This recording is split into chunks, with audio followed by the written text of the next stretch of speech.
Time on the clock, 53 minutes, 10 seconds. 53:10. Test 1 2. Are you looking to streamline your banking? Great Rivers Bank has just what you need with our streamlined checking and savings accounts. Earn high interest rates or get cash back on debit card purchases with your qualifying account. Plus, ATM fee refunds. Certain qualifications required. Call or visit our website today at www.greatriversbank.bank to get started. Great Rivers Bank, member FDIC, equal housing lender.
And good evening to you. Welcome to high school football action on Central Illinois Sports. Live from Glenn C. Smith Field, the home of the Pittsfield Sockies, as the 0-1 Pittsfield Sockies play host to the 1-0 Stanford Olympia Spartans. Good evening to you alongside John Hull and Justin Poor. I'm Charlie Hull. This is the Great Rivers Bank pregame show on Central Illinois Sports. Wow, what a difference a week can make. The sun is shining, the birds are chirping, there are not clouds anywhere in the sky, and the temperature is about 25 degrees cooler than it was at any point during the game last week at Athens on that Friday night, and we are thankful for that. This Stanford Olympia squad, the second year they've played in the Sangamo Conference, went 5-4 last year and made it to the Class 3A quarterfinals. They returned some very good players from that squad and got an opening week victory over Riverton to start their season on the right foot. The Sockies, after that 6-hour rain delay basically and coming back again on Saturday, well, the second quarter went any way but good for Pittsfield, giving up 34 points, being down 41-0 at halftime to Athens,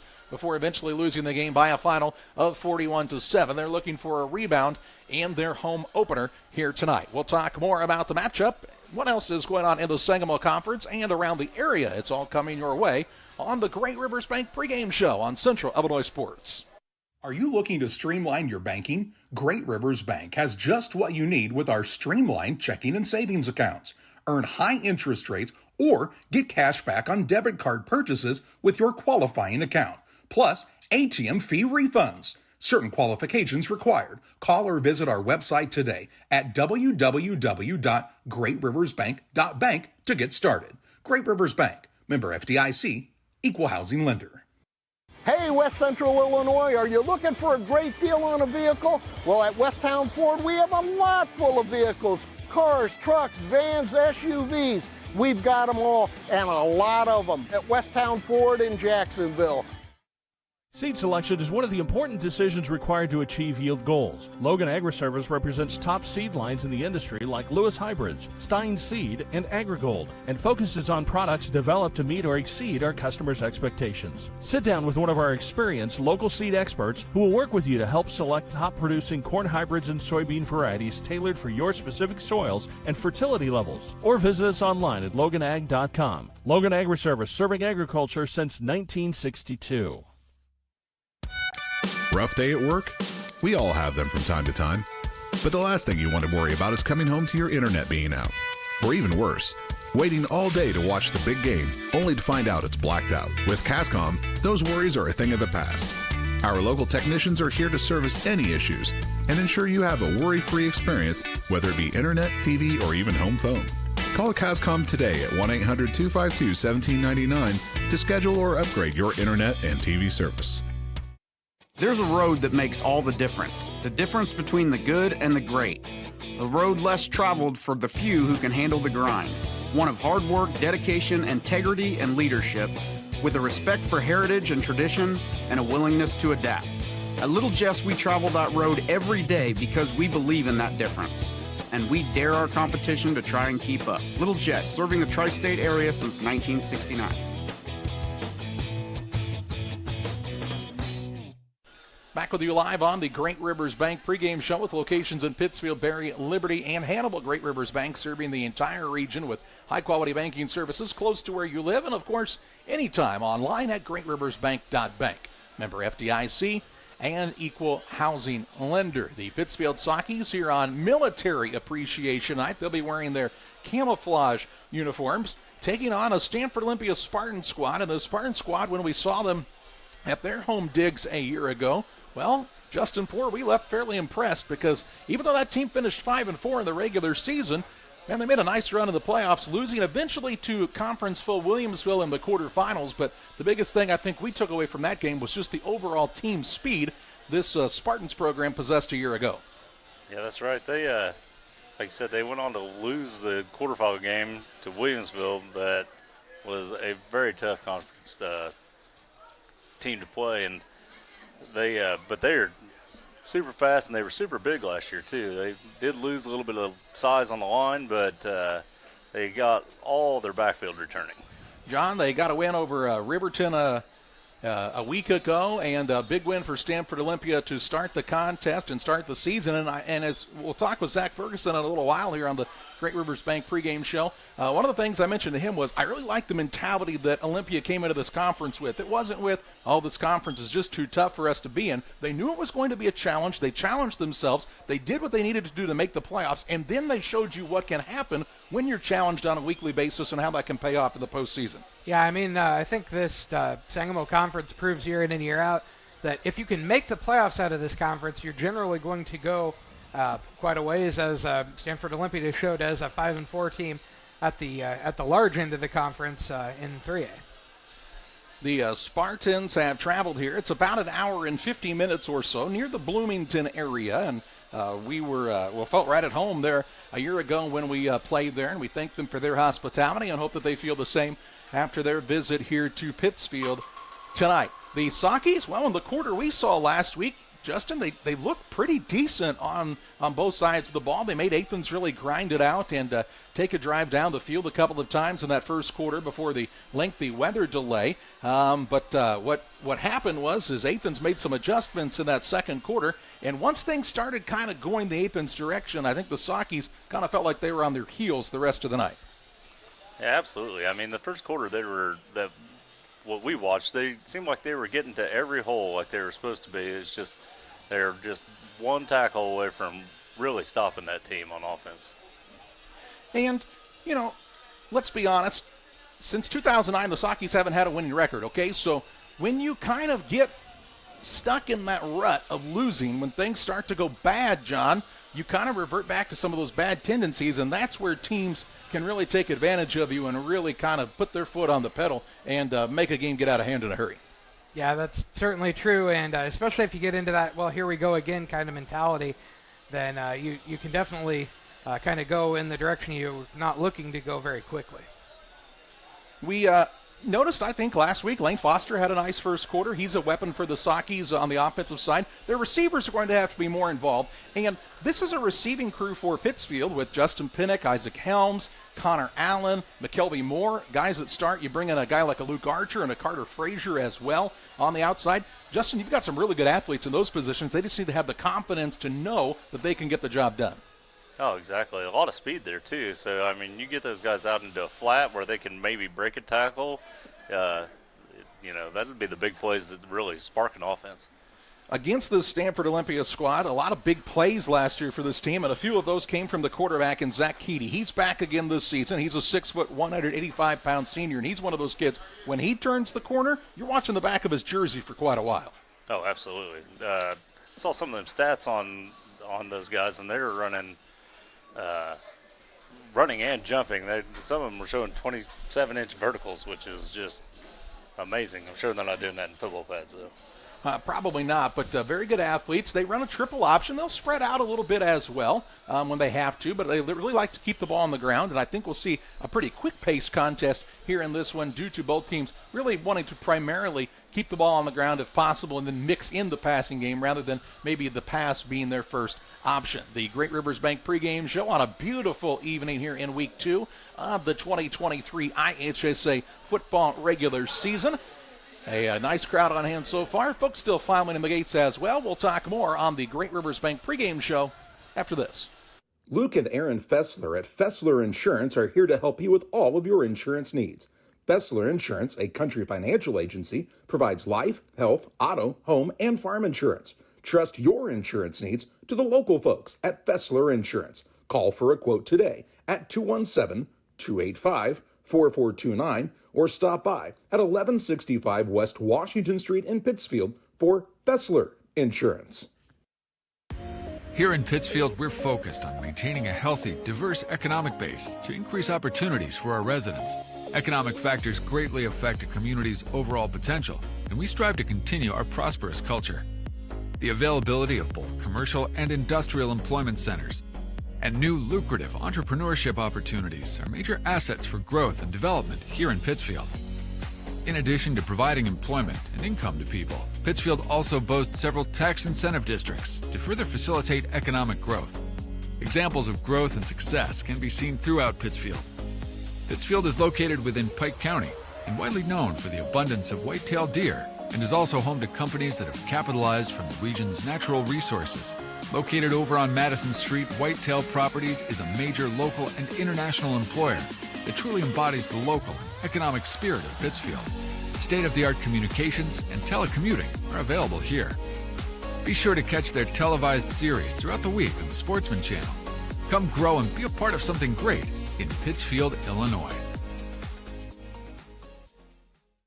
When I'm driving in my car with my family, I've got 2 kids and a wife, and 4 of us are driving a car, we literally get excited when we see a Dot truck. It's actually a sense of pride. Why I would encourage anyone to work at Dot. We take care of each other. The company continues to grow and expand. That to me is what brings me to work every day and that I enjoy. Diversity, culture, family, all of those things, if you want them, you should be at Dot.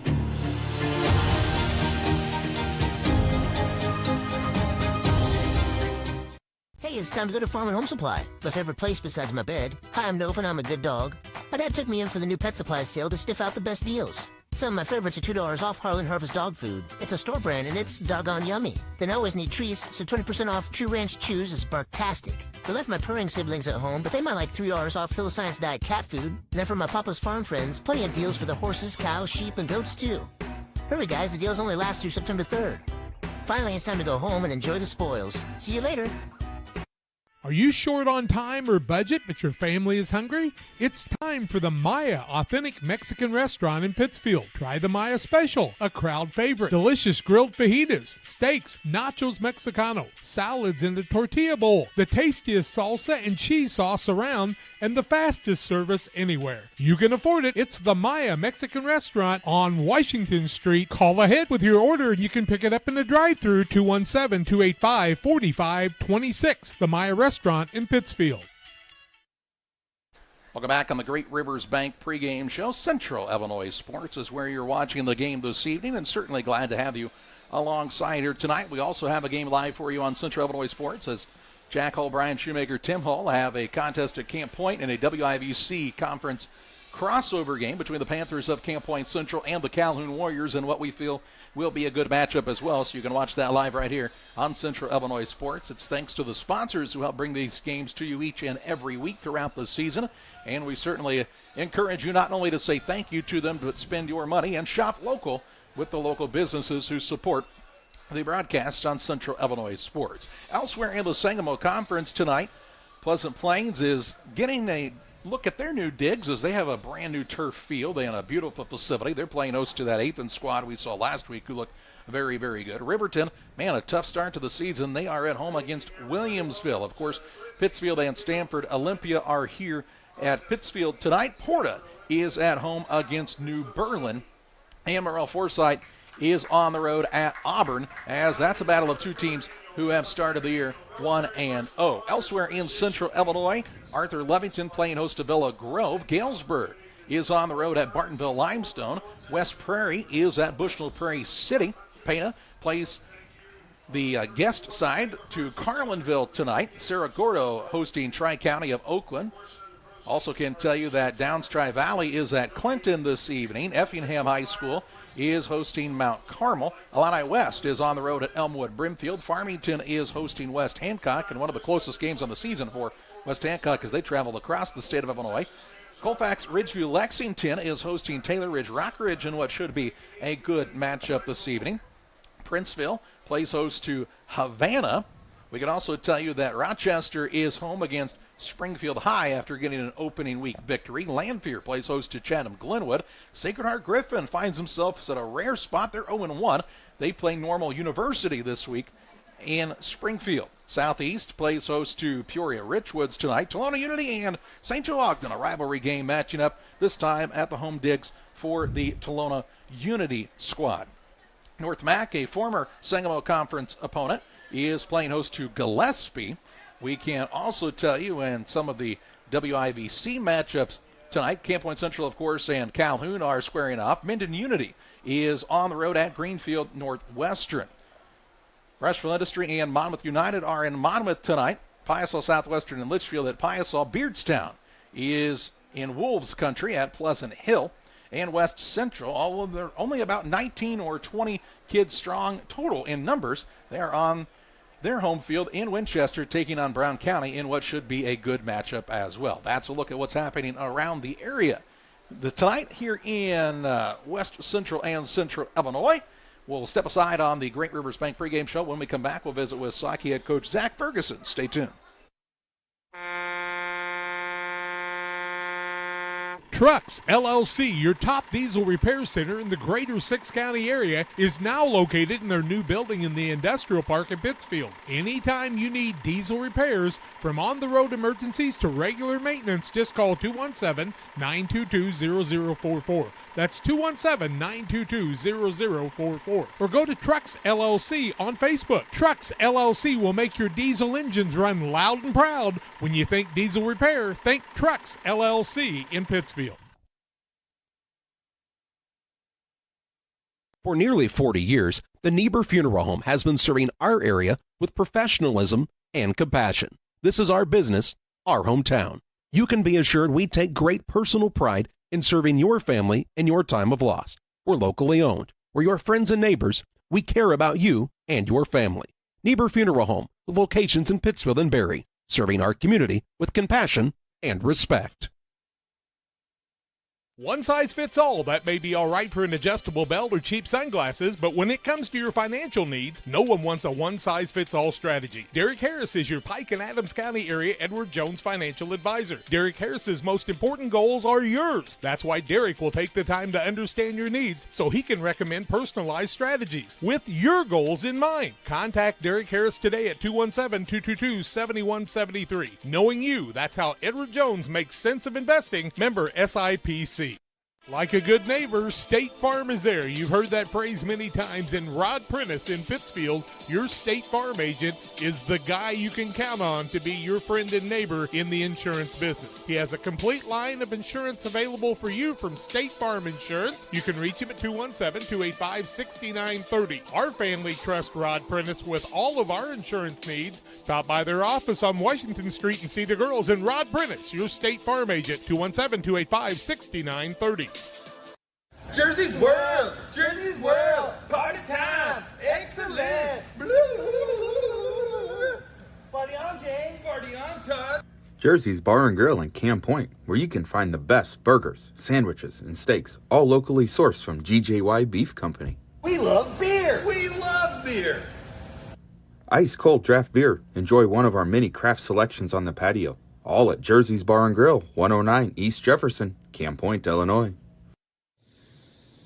Pittsfield Saukee head coach Zach Ferguson in preparation for tonight's contest against Stanford Olympia. And coach, you have to respect this Olympia program. They came in first year in the Sangamo Conference last year, and they came in with some confidence and really had a nice season a year ago. Yeah, I mean, they went 5-4 in the first, in the regular season and made it all the way to the quarterfinals in the playoffs. So they bring back, a lot of their skill guys, and they're feeling good about themselves right now.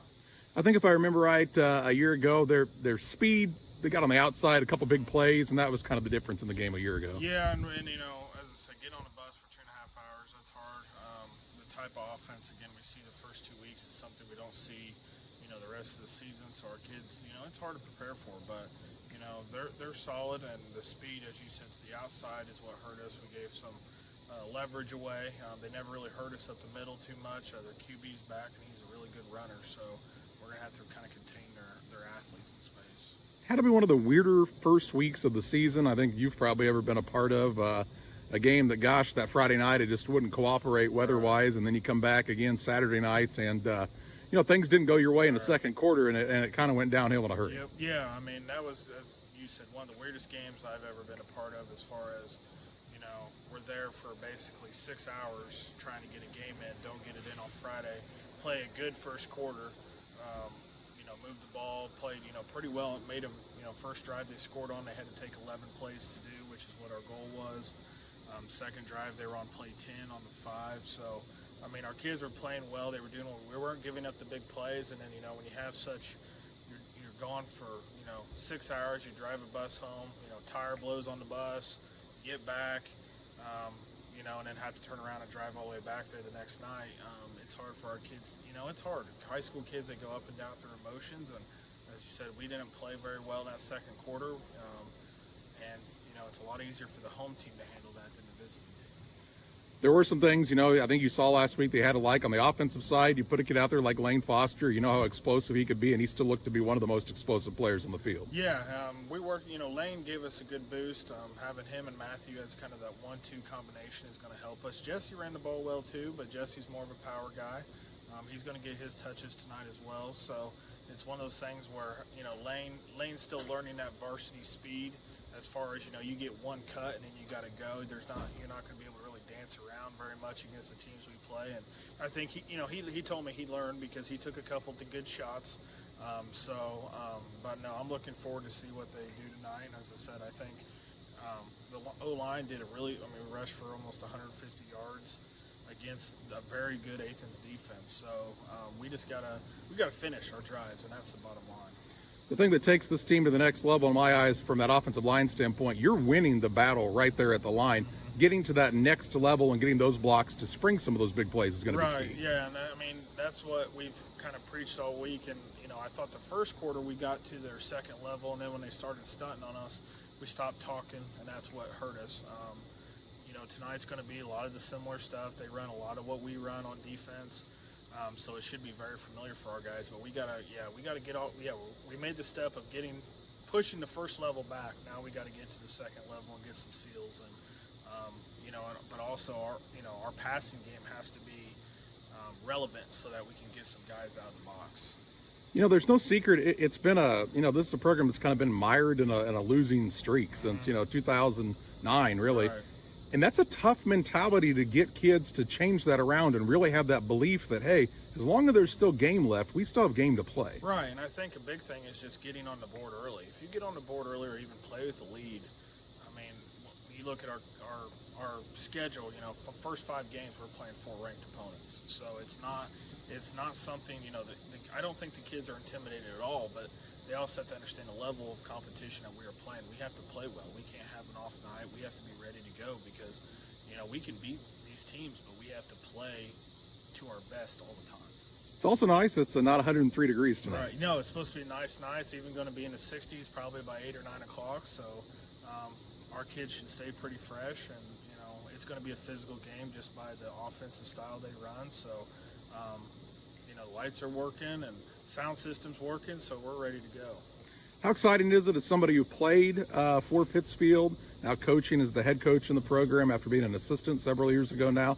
How exciting is it to still come out for that first time on an opening home night? It's exciting, especially, we're doing our military night tonight, so, it's one of those things where, the first game at home, usually there's always a good crowd. The kids are excited to be at home. It's one of those things where, you still kind of get goosebumps with it, and you still get excited just as long as the kids. But as I tell the kids, you don't want to get too excited at 10 o'clock in the morning. You want to be excited at 6 o'clock. So we're ready to go, and it's just going to come down to us executing. Sock head coach Zach Ferguson as the Sockies prepared to take on Olympia. We're back on the Great Rivers Bank pregame show after this. PCRE Real Estate and Auction is your #1 resource for buying or selling real estate in West Central Illinois. With 2 office locations, one in Pike County and the other in Calhoun County, PCRE Real Estate and Auction is the place to go when you're looking to buy or sell farmland, recreational and hunting land, residential or commercial property. See our current listings at PCRERealestate.com or call us at 217-285-5800 for PCRE Real Estate and Auction. Prairieland FS provides complete seed and application service. Our trained energy specialist, along with our crop specialist, can help you take your farming to the next level. Prairieland FS, your leading supplier of choice. At Full Throttle Parts, we do spray-on bed liners, a brand called Patriot Liner. It is very elite. It actually enhances the resale value of anything you put it on or off-road. Go Full Throttle! Go Full Throttle.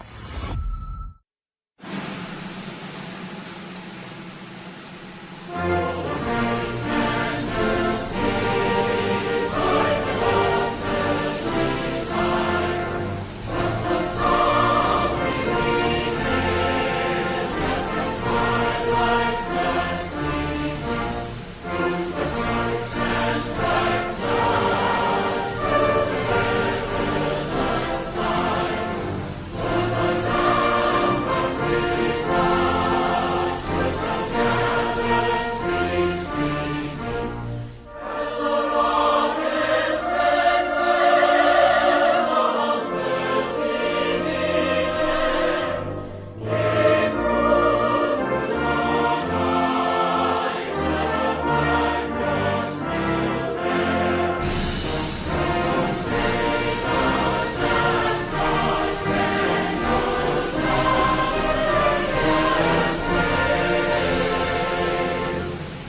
The Farmers National Bank of Griggsville with locations in Griggsville, Mount Sterling, and Pittsfield. Maybe you ask, why choose Farmers National Bank of Griggsville? The answer is simple. Local people, local decisions, and local commitment with local investments. We have many products and services to meet your needs. We invite you to find out more about us. Go to fmbgriggsville.com and explore all the services we offer. Visit any of our 3 friendly locations in Mount Sterling, Griggsville, and Pittsfield today. The Farmers National Bank of Griggsville, local people helping local people, member FDIC.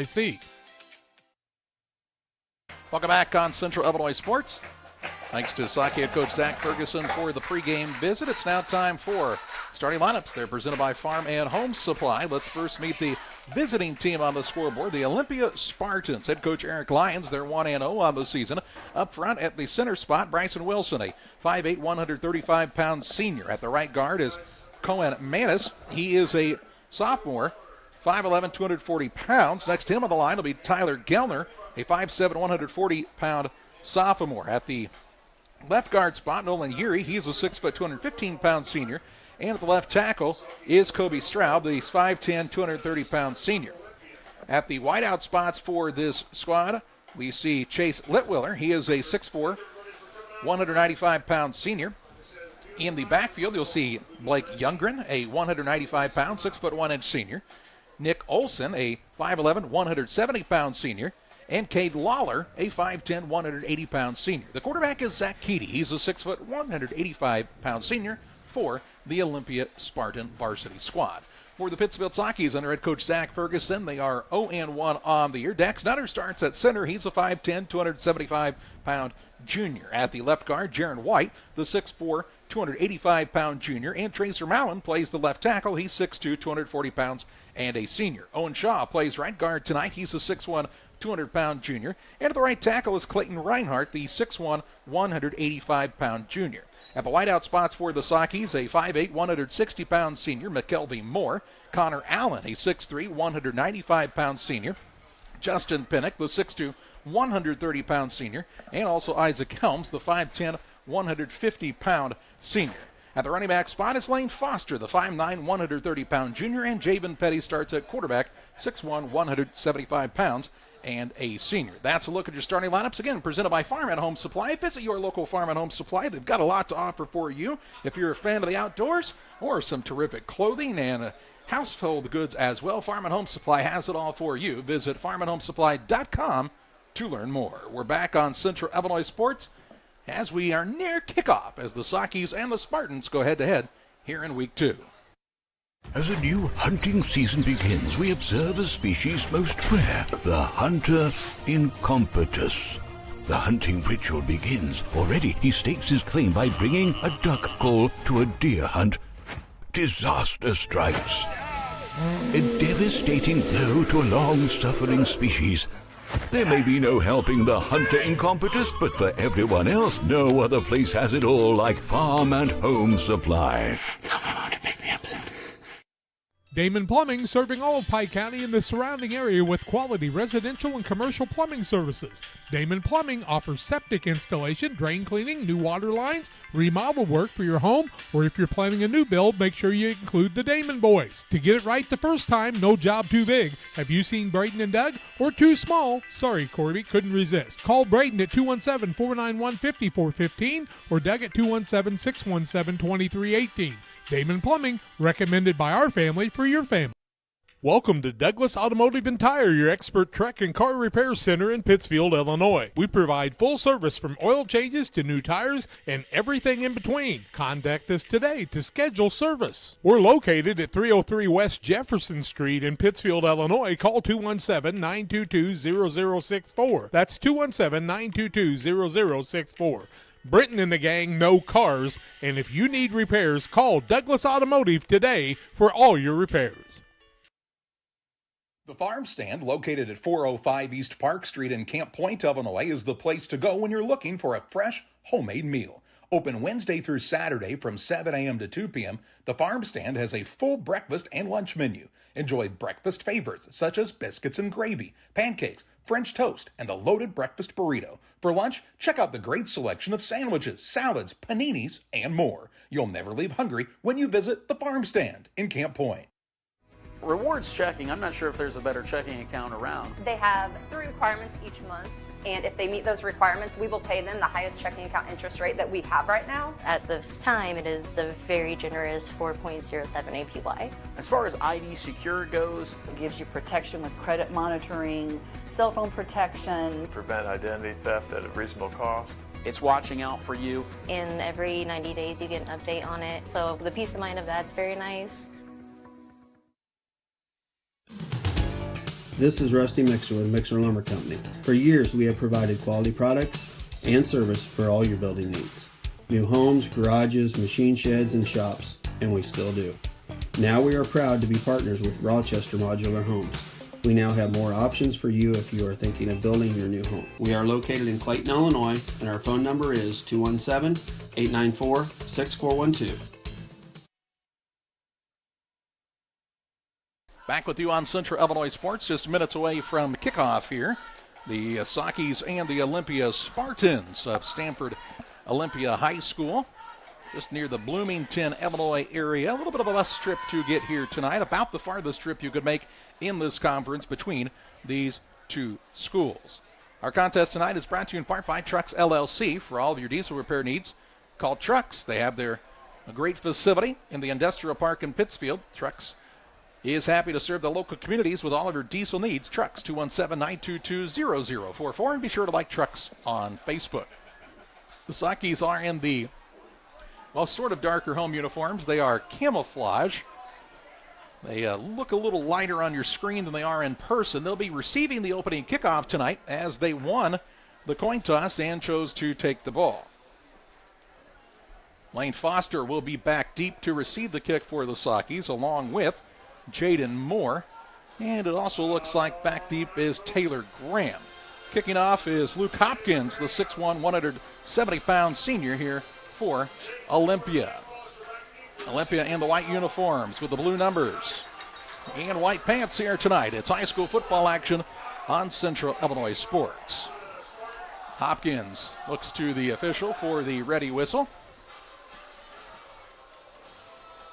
as the officials do get ready here, and the one referee now looking to come across the field, and it needs to be 12 minutes on the clock and not 15 minutes. Oh my God, we're back to 2000. Do we need to pop next door? And Athens. Hey, we got it. There we go. 12 minutes on the clock. 12 minutes. High school football across the land. Hopkins has his hand in the air. We're ready to go for high school football action.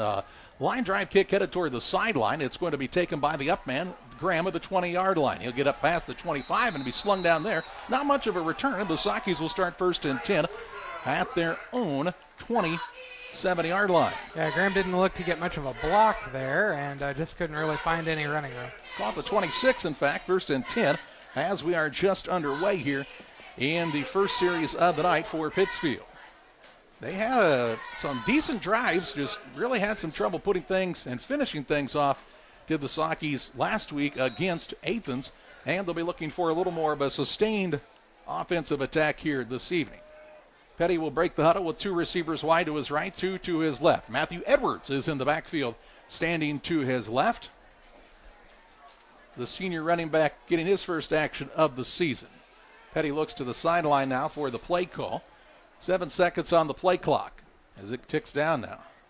He takes the snap, hands it off to Edwards. He runs along the right side, breaks 1 tackle, and there's a penalty flag that flies in. Up near the 28-yard line is Edwards on the run, and a penalty flag flies. Let's see what it is. Is it a face mask or a hold? It's a face mask of the 5-yard variety, and that will add on 5 yards. So give him a 2-yard gain on the play, Justin, to the 28, and then the penalty will take it out to the 33. And bring up a 2nd down and short here for the Sakis. So the first penalty of the contest coming against this Spartan squad. 2nd down from the 33-yard line. Edwards again is the single back. They put Moore in motion left to right. Petty in the shotgun, takes the snap, hands it off on the left-hand side. There's Edwards. He's got the first down, runs over a man as he runs with a little reckless abandon out to the 40-yard line. A gain of 7 on the play, and that'll be a 1st and 10 for Pittsfield. So a fresh set of downs to the 40-yard line as Pittsfield has a good start to the night on the offensive side. behind back-to-back carries by the senior running back in Matthew Edwards. Played Foster in now at the running back position as Edwards is going to have a little break. You see Edwards on the Northwestern Mutual replay really finished up that run nicely and got up. They mark him just shy of the 40. We'll call it the 39. First down and 10 yards to go. Petty is back to pass for the first time on the night. Has a man out on the flats. That's Allen looking to get away from his man near the sideline. Taken down at the 44-yard line. A 5-yard gain on the play. This brings up a second down and 5. Allen tried to get out to that sideline on that play. And just nice job by the defender to keep that down to just a 5-yard gain. Second and 5 yards to go. As Petty completes his first pass of this evening. He is back to pass again, looking this time for Pinnock on the little screen play down the sideline. Has some good running room. It's still fighting for yardage up near the 50-yard line. And Justin Pinnock gets into Spartan territory down to the 48. A gain on the play of 8 yards, and that'll be a Saki first and 10. That was a slow whistle that time, and dangerous as he gets stood up. Easy to get the ball stripped there. You got to really secure it.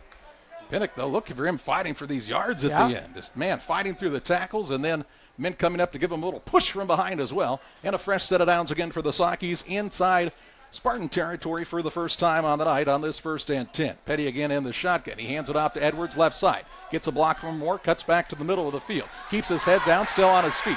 Inside the 40, down to the 36-yard line. A gain on the play of 10 yards and another first and 10.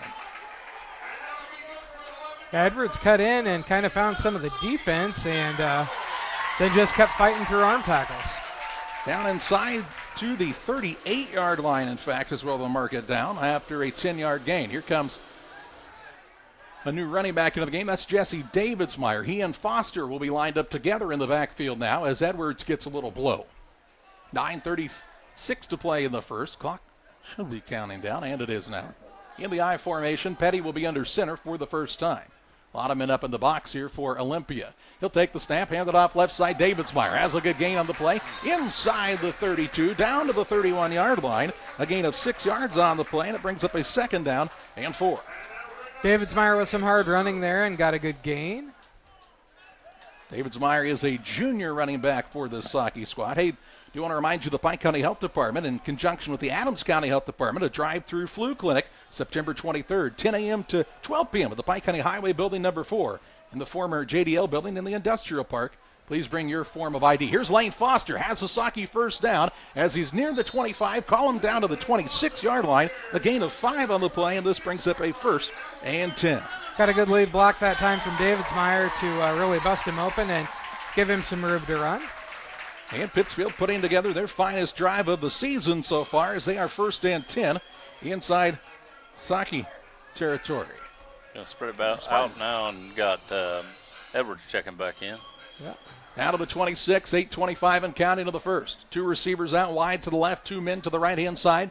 Petty again in the pistol. He puts a man in motion and more left to right. Gives it off to Edwards on the left-hand side. Patient has a big burst of speed. Up the middle. He cuts back toward the middle, and he is down close to the end zone. Down to the 1. Edwards, a 25-yard run, and this is a first and goal from the 1-yard line. Line did a really good job opening up the hole that time for him. Edwards with a big play. Sakis are knocking on the door on their first drive of the evening. Running the multiple offenses has really made the defense have to think so far, and that does make it harder to settle in as a defense. Started at their own 26-yard line, down to the 1 of Olympia. They take the snap. Petty going to keep it himself. They're trying to push him in. He does not have it yet. No, he does. It is a touchdown. Pittsfield strikes first. A 6-0 lead on the Trucks LLC scoreboard, and the Sakis drive it down the field, capping it off on a 1-yard run by Javen Petty. 7:52 to play in the first. Came out with some energy with the home fans in the stands here tonight and get the first score of the evening. On to kick the extra point now for the Sakis is Tucker Cook. The holder will be Carter Frazier as Pittsfield looks to make it a 7-0 score. The snap is a good one. The hold is down. The kick is up. It looks to be long enough, and it is no good. Wide to the right, but the Sakis strike first behind some good running and good blocking by the offensive line. Matthew Edwards with a big play that springs them all the way down to the 1, where they punch it in a play later as you watch high school football action on Central Illinois Sports. When it comes to financial planning, most financial companies focus on your income. At Northwestern Mutual, we focus on your outcome. That's why we know what it takes to succeed both on your balance sheet and in your life. It takes the right financial partner who looks at where you are now and where you want to go and design a financial plan to take you there so you can achieve the life you're after today and every day after. Focus on your financial outcome with Northwestern Mutual. Contact Sheila Davidsmeyer today. Her office is located at 311 West Washington in Pittsfield, Illinois, or visit SheilaDavidsmeyer.nm.com. The Northwestern Mutual Life Insurance Company, Milwaukee, Wisconsin. 7:52 to play in the first. Pittsfield on top of Olympia 6-0 as they missed the extra point attempt. But a good drive by the Sakis, John, to start tonight. Yeah, they had a good drive, ran a couple of different offenses and really kept the defense guessing.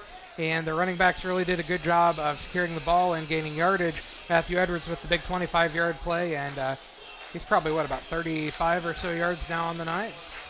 44. 44, there we go. Good Couple start for runs. him. Here's Cook on the kickoff. He puts his boot into this one. A high kick headed toward the sideline.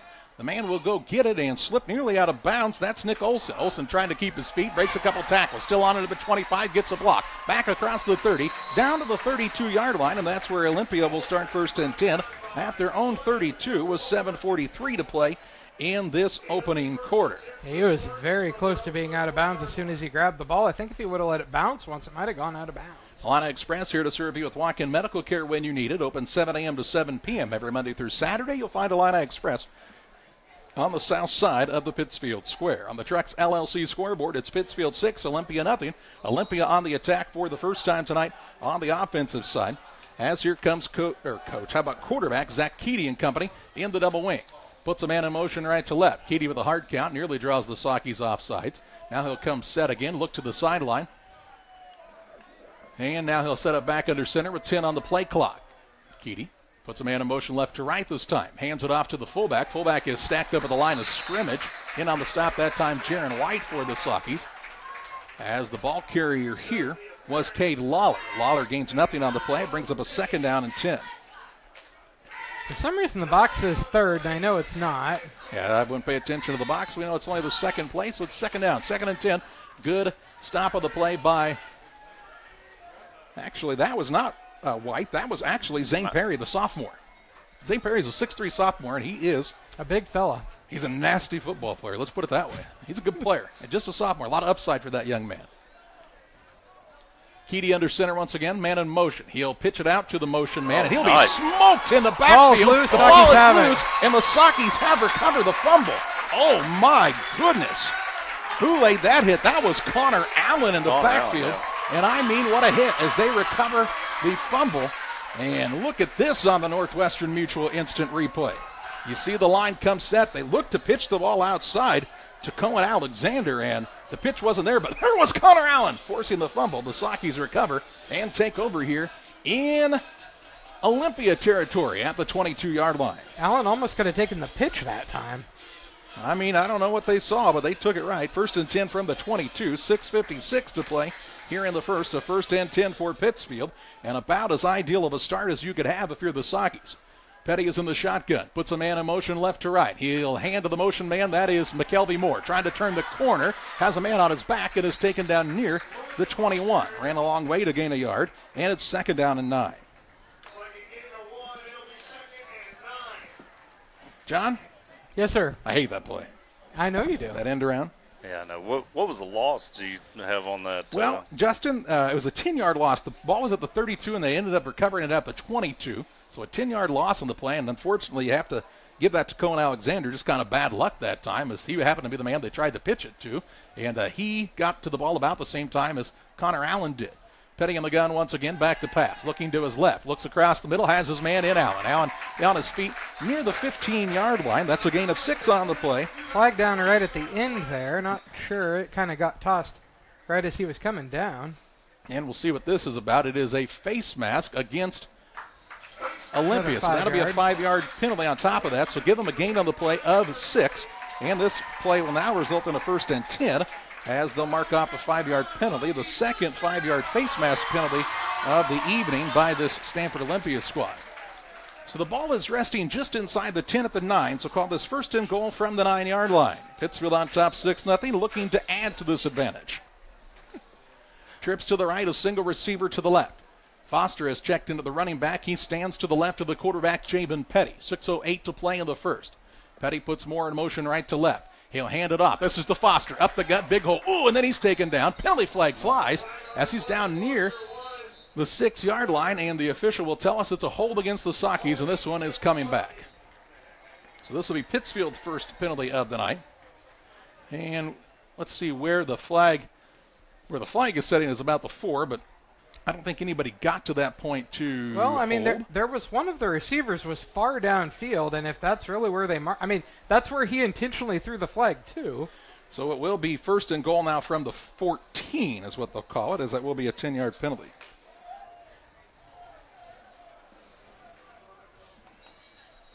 And we have a timeout here going to be whistled by the Pittsfield Sockies. So the Sockies take a timeout. We'll pause as well. 6:04 to play in the first. It's Pittsfield 6, Olympia nothing.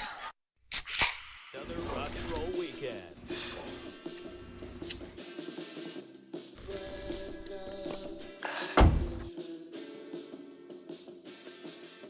Burgers, better with Pepsi.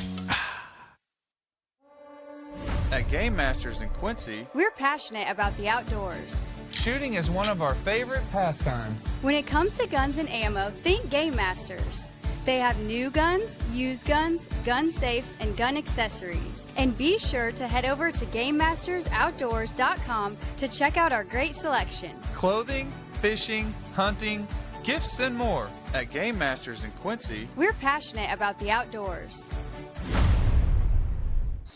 Well, Pittsfield takes the timeout there, first of the evening, as Zach Ferguson wanted to make sure everybody was on the same page. The ball is actually back to the 18-yard line, where it's first down and goal to go after they marked out the penalty yardage here. So first and goal from the 18-yard line. DJ Allen Motley in the house tonight on the loudspeaker. Glad to have the speakers back. Trips left in a tight bunch on the far side of the field. Edwards is checked back in at the running back spot. Back to pass, looking downfield, looking for Pinnock. He leaps, and it's out of bounds, incomplete. It'll bring up a second and goal from the 18. So that one was out of bounds. Pinnock couldn't have gotten to it anyway, plus it was good coverage by Olympia. Yeah, the pass was just a little wide out of bounds for sure. Tried the double move. The only man way out here. He's out past the far hash lines. He's the reason we have to be zoomed out so far. 5:59 to play in the first as the clock is stopped with the incomplete pass. 6-0 is the Pittsfield advantage. Same set, Trips left. Petty takes the snap. He'll hand it off to Edwards, running to the right. Cuts back inside. Not much running room there. Taken down inside the 20 to the 17-yard line. A gain of a yard on the play. And this brings up a third and goal from the 17. So third and goal from the 17 for Pittsfield. What do they want to go with here? He'd like to try to pick up at least 10 on this play. Maybe look for Connor Allen, as he's kind of their pace receiver, I'd call it. Possession receiver kind of guy? Yeah, pace, possession, tomato, potato. Looks like Olympia is going to bring the blitz, and now a penalty flag flies, as I think the Sockies might have jumped. And they did. That'll move them back 5 yards. So now it's third and goal from the 22. So they head the wrong direction here. So after having it first and goal at the 9, it's now third and goal from the 22. Penalties will kill you. That they will. Let's see if they can execute. Petty's back to pass. Spins the ball in his hands. Doesn't have anybody. Now he looks for Helms. It's off of his hands and incomplete. Good coverage again by Olympia in the defensive backfield. This will bring up a fourth and goal from the 22. And the Sockies will bring on the field goal unit to try to kick this one in for what would be about a 32-yard field goal. Tucker Cook, the junior kicker, in for Pittsfield. Definitely has plenty of leg.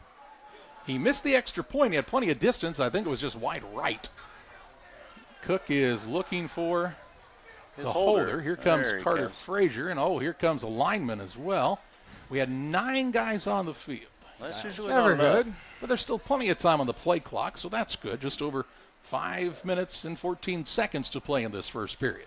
Cook will kick from the 30. This is a 30-yard field goal. A low kick, not going to be close. It's going to be returned, though, by Olympia at the 1-yard line. On his feet with the football is Nick Olson. Olson turns the corner, has a big block. Still on his feet. Archer tries to take him down. Olson spins, still on the sideline. He'll return it all the way out to the 42-yard line as he takes it from the 1 to the 42. A 41-yard return on the field goal attempt, and Olympia has some momentum their direction as they'll have it 1st and 10 from their own 41-yard line. Looked like Cook may have caught the block that time with his foot instead of the ball and just didn't quite get enough underneath it. Can honestly tell you, look at Olson as he gets to that wide side of the field. Got a nice crackback block there and fought through some arm tackles to gain some more yardage for his squad. A good return. You don't see that much in this size of high school football action. He had a good game last week, too. He had 3 carries for 95 yards. Wow. He's set up in the backfield along with the quarterback, Zach Keedy. Keedy under center. He puts Olson in motion. He'll hand it off to the fullback this time, who's tripped up over his own man, as Zach Pagel is the ball carrier that time. Pagel will take it out to the 43-yard line. A gain of 2. This will result in a 2nd and 8. The left tackle had kind of fallen down, and the running back just tripped over top of him. Here, in fact, could only give him a 1-yard gain, so call it a 2nd and 9. Not much of a spot there for Olympia. 4 minutes, 39 seconds and counting in the opening quarter. Keedy again under center. Long snap count. He is back to pass. Nope, going to run the option. Pitches it out. Ball's on the turf again and bounces right up into the hands of the running back in Cohen Alexander. Alexander will pick it up and take it out past the 45 to the 46-yard line. A gain of 4 on the play. And this will bring up a 3rd down and 5 from the 46-yard line following the 4-yard gain. Ball came loose at the end of that play, too, and they were lucky it went out of bounds as it was really bouncing around. Yeah, Not sure he ever really had good possession of it. He did not. And it's 3rd and a long 5, short 6. Just under 4 minutes to play in the first. The Pittsfield defense looking for a big stop. The Olympia offense trying to capitalize with a fresh set of downs here. Keedy will be under center in the wing T. And for the hard count here possibly. No, back to pass. No, going to hand it off. Little delayed draw play. Big gain on the play. And down to the Saukey 45-yard line goes Jack Pagel. Pagel to the 45. That's a gain on the play of 9 yards and a 1st and 10 for Olympia. This time to the Saukey 45-yard line. And Olympia trying to take a drive for their first score of the night.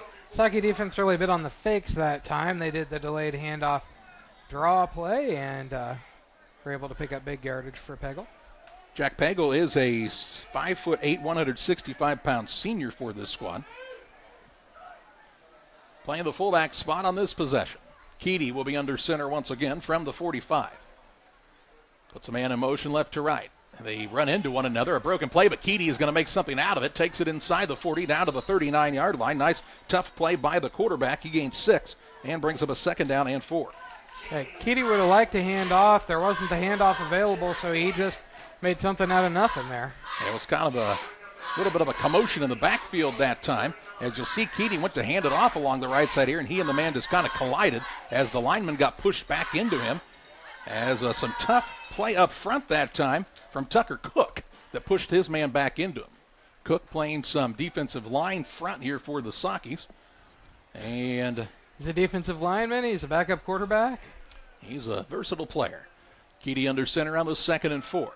Put a man in motion. He hands it off again on the delayed handoff. That's Pagel again. Pagel still on his feet, dragging men with him. Here he goes into Saukey territory, down to the 25-yard line on a nice run by Pagel. Takes it from the 39 to the 25, a gain of 14 yards and a 1st and 10 for the Spartans. Pagel with good yardage, fighting for more as he went, and he had good blocking down the field. And that really helped him gain some more. Well, I think what you'll see here, he's patient, and then he's got some power in him. He's not a big guy, but look at him. He's dragging 3 or 4 guys with him, stretching out for those other 3 yards. 1st and 10 from the 25-yard line now here for Olympia. 2 minutes, 5 seconds left in the first. Why is the clock not running? No idea. Run it, young man. Or young lady, whoever it may be. Keedy under center again.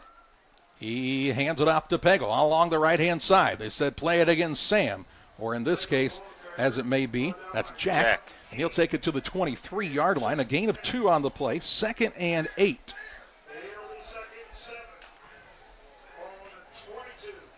A lot of this offense, as we talked about with Athens last week, is predicated on having success from that fullback spot. And the Spartans have had some success on this drive.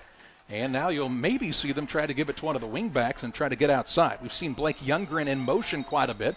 They've yet to go to him. They're just trying to kind of lull you to sleep, thinking they're going to fake that play. And then look out, he'll be around the end in the blink of an eye. You never know when they'll throw it to one of those tight ends off the line, too. Again, Youngren in motion. They'll have the quarterback, Keedy, keep it himself. Breaks a couple tackles, has the first down and more. Streaking toward the pylon, and he is down to the 1. Matthew Edwards was giving him a good hit there, wasn't it? No. 22-yard quarterback run, and it's 1st and goal from the 1 for the Spartans. So, Olympia knocking on the door. As a good read by the quarterback, Zach Keedy. As we talked about with the double wing last week, if you don't tackle all the running backs every time, the guy that you don't think is going to ever have it is the guy that's got it. You got to tackle the quarterback, you got to tackle both wing backs and the fullback every time. 1st and goal from the 1, under a minute to play in this opening period.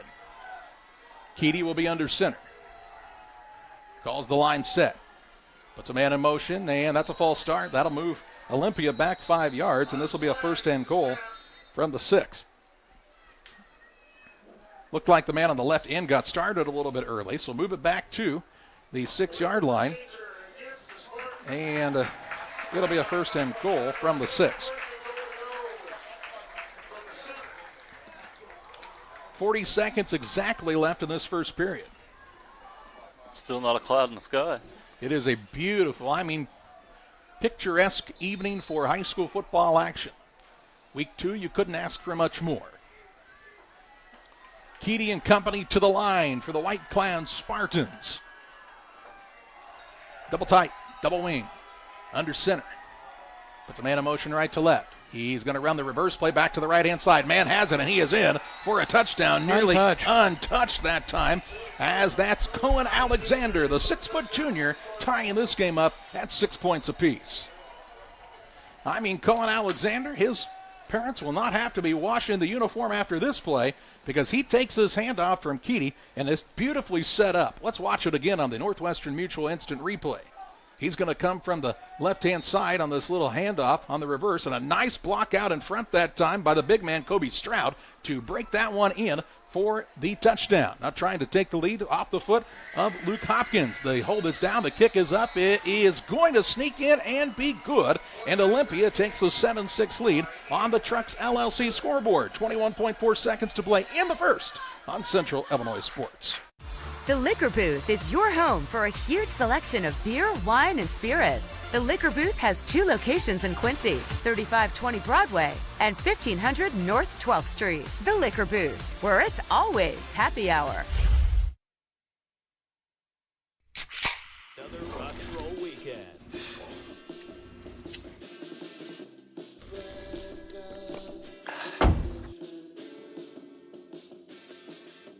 Burgers, better with Pepsi. 21.4 seconds to play in the first. A 7-6 lead for Olympia on top of the Pittsfield Sockies. Let's take a look at that touchdown play again here for Olympia. As just a beautiful block by Kobe Stroud, the 5'10", 230-pound senior. You'll see him come from the left side of the line around the end. He got to that little guy, and the little guy went, oh my goodness, that's a monster. And he took him out and helped his team for their first touchdown of the night. The extra point was good and makes it a 7-6 Olympia lead.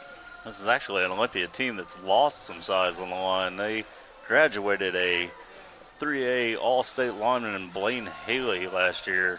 He was like 6'5", 295. He was a stud. Yes. Luke Hopkins will kick this one off. It is a high kick, not extremely deep. Again, going to be taken by Taylor Grant. He's got it across the 30, tiptoes away across the 35, down to the 37, and that's where the Sockies will start 1st and 10 at their own 37 with 17.3 seconds to play here in the game's opening quarter. Rillet and Twine, located just north of Pittsfield across from the airport. They are your local headquarters for concrete lawn ornaments, statues, fountains, benches, and much, much more. Stop by and see Rick and Tracy Reel at Rillet and Twine just north of Pittsfield. Now the Sakis are a little confused on the personnel they want on the field here, as McKelvey Moore ran on and now runs back off the field. They got 11 on the field, so that's a good sign. 17.3 seconds to play in the first. Could be one of the final plays of the quarter. They will look to pass along the right-hand side. They hit the man. That's Carter Frazier. Frazier breaks a tackle across the 40, 45, 50. Still on his feet, streaking down the sideline, deep into Spartan territory. Down to the 31-yard line. Carter Frazier with a big catch and run. That time a 32-yard gain in the first and 10. Frazier made the first defender miss, and then there just wasn't anybody for a long way out in front of him. Carter Frazier with his first big play of the varsity season on that catch and scamper. He's got a little extra boost and showed off the good speed that time. Trips right, single receiver is way out wide to the left-hand side. First and 10 as the ball rests at the Spartans' 31-yard line. Under 10 seconds to play in the first. Been an entertaining game so far. That guy a mile over there is Isaac Helms. Isaac. Yeah. They'll hand it off this time to Edwards. A little bit of a jumbled handoff, but he's going to get a gain on the play to the 25-yard line. That's a gain of 6. It'll bring up a 2nd and 4, and that's where we'll start the second quarter from the Spartan 25-yard line. But hello, says Carter Frazier on this catch and run out of the backfield. A little bobble and then the boost as he takes it down the sideline. A big gain for the Sakis. They trail Olympia 7-6 after 1. As a new hunting season begins, we observe a species most rare, the hunter incompetus. The hunting ritual begins. Already he stakes his claim by bringing a duck call to a deer hunt. Disaster strikes. A devastating blow to a long-suffering species. There may be no helping the hunter incompetus, but for everyone else, no other place has it all like Farm and Home Supply. Tell my mom to pick me up soon. Press Yours On You would like to wish all the area teams the best of luck this year. If you're looking to get your team shirts or just looking for spirit wear for yourself, remember Press Yours On You. We have over 1,400 square foot of retail space in our shop. Stop by and see us and check out our offerings. Business lets us help you promote your brand. Decoration methods we offer include screen printing, embroidery, and laser engraving. Thank you to everyone in our community for the support over the last 16 years. Thank you for supporting local. Press Yours On You, 506 West Wood, Camp Point, Illinois. Well, we're ready for second quarter action as the Pittsfield Sakis and the Olympia Spartans in a tight contest here. Olympia leads 7-6 on the Trucks LLC scoreboard. The Sakis have it 2nd and 4 from the Olympia 25-yard line. Big play on this drive, that big catch and run by Carter Frazier, the junior. Let's get that down in distance right. Where's our producer on that? 2nd and 4 as Petty's in the gun, puts a man in motion left to right. He takes the snap, hands it off to Edwards. Little stutter step on the right-hand side, stretches forward. He's down near the 22-yard line, a gain of 3, and this will bring up a 3rd down and 1. So a 3rd and 1 and a big play coming up here. 4-down territory, obviously, but you'd like to pick it up on 3rd down if you're Pittsfield rather than having to depend on a big 4th down pickup. Hey, Bowlers Universe. Bowling League start this week. Still time to sign up. Contact the bowling alley or stop by. They're open Monday through Thursday, 11 a.m. to 10 p.m., Fridays until midnight, Saturdays 4 to midnight at Bowlers Universe in Pittsfield. Petty under center on a 3rd and 1. Now he comes back out, looks to the sideline, says, "What was that you said?" "Say it again, coach." Now everybody looks at the wristband with 10 seconds on the play clock. Petty takes the snap, hands it off to the first back. That looks to be Davidsmeyer. Yeah. He's got the first down to the 20-yard line in the 1st and 10 following the 1-yard gain. So 1st and 10 to the 20 for the Sakis. How many first downs in the night now, Justin? That'd be 8. 8 for Pittsfield. The Spartans have had a good offensive attack. They had that penalty that Pittsfield was not able to, or a penalty turnover that Pittsfield was not able to capitalize on in the first period. But look good on their second drive of the contest after the big return by Nick Olson to set him up in good field position. Here's Petty on the pitch. He'll get it out to Edwards, looking for blocking on the right-hand side. Makes one man miss, but too many Spartans there this time. No gain on the play. This will bring up a 2nd down and 10 from the 20. Good pursuit that time by the defensive backfield. Lawler in on the stop on the initial hit for Olympia. Sakis will head back to the spread now. Peterbow, Archer, Edwards all come off. Also coming off Jesse Davidsmeyer as Lane Foster's checked in the backfield. You see a little swing pass to him out of there. He's an electric player when they can get the ball in his hands. Especially in space. 10 minutes, 24 seconds to play in the second. You could be on the Space Force, you're saying, huh? He could probably do that too, Charlie. Petty on the gun. He'll hand it off to Foster along the left-hand side. Has a big hole back to the middle, and he'll go for 6. Lane Foster with a Saki touchdown. 10-13 to play in the second, in Pittsfield back on top. As you heard Justin say, just a really good block here, and we'll see it on the Northwestern Mutual instant replay as Foster with the 20-yard touchdown run comes to the 10-13 mark of this first period. But watch this block right up the gut. Dax Nutter gets down to the second level and breaks that thing open, allows Foster to go in nearly untouched. Sakis will go for 2 here. Yep, they missed the extra point earlier, so trying to make that up with a 2-point try as they'll have the I formation. The deep back is Foster. Davids Myers the fullback. Take the snap. Take the handoff. Back to pass. Looking back of the end zone. They had their man in Draven Puterbo on the 2-point try. And Pittsfield takes a 14-7 lead. 10 minutes, 13 seconds to play in the second quarter as the Pittsfield Sakis get the 2-point conversion. They're on top of the Stanford Olympia Spartans by a score of 14-7 as you watch high school football action on Central Illinois Sports.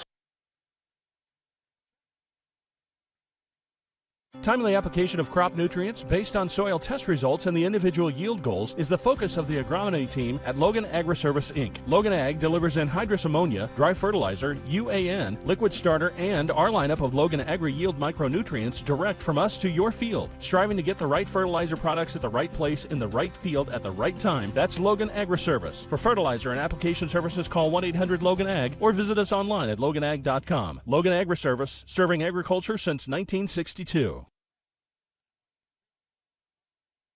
10-13 to play in the second, a 14-7 Pittsfield lead on the Trucks LLC scoreboard as Lane Foster with the touchdown run this time for the Sakis.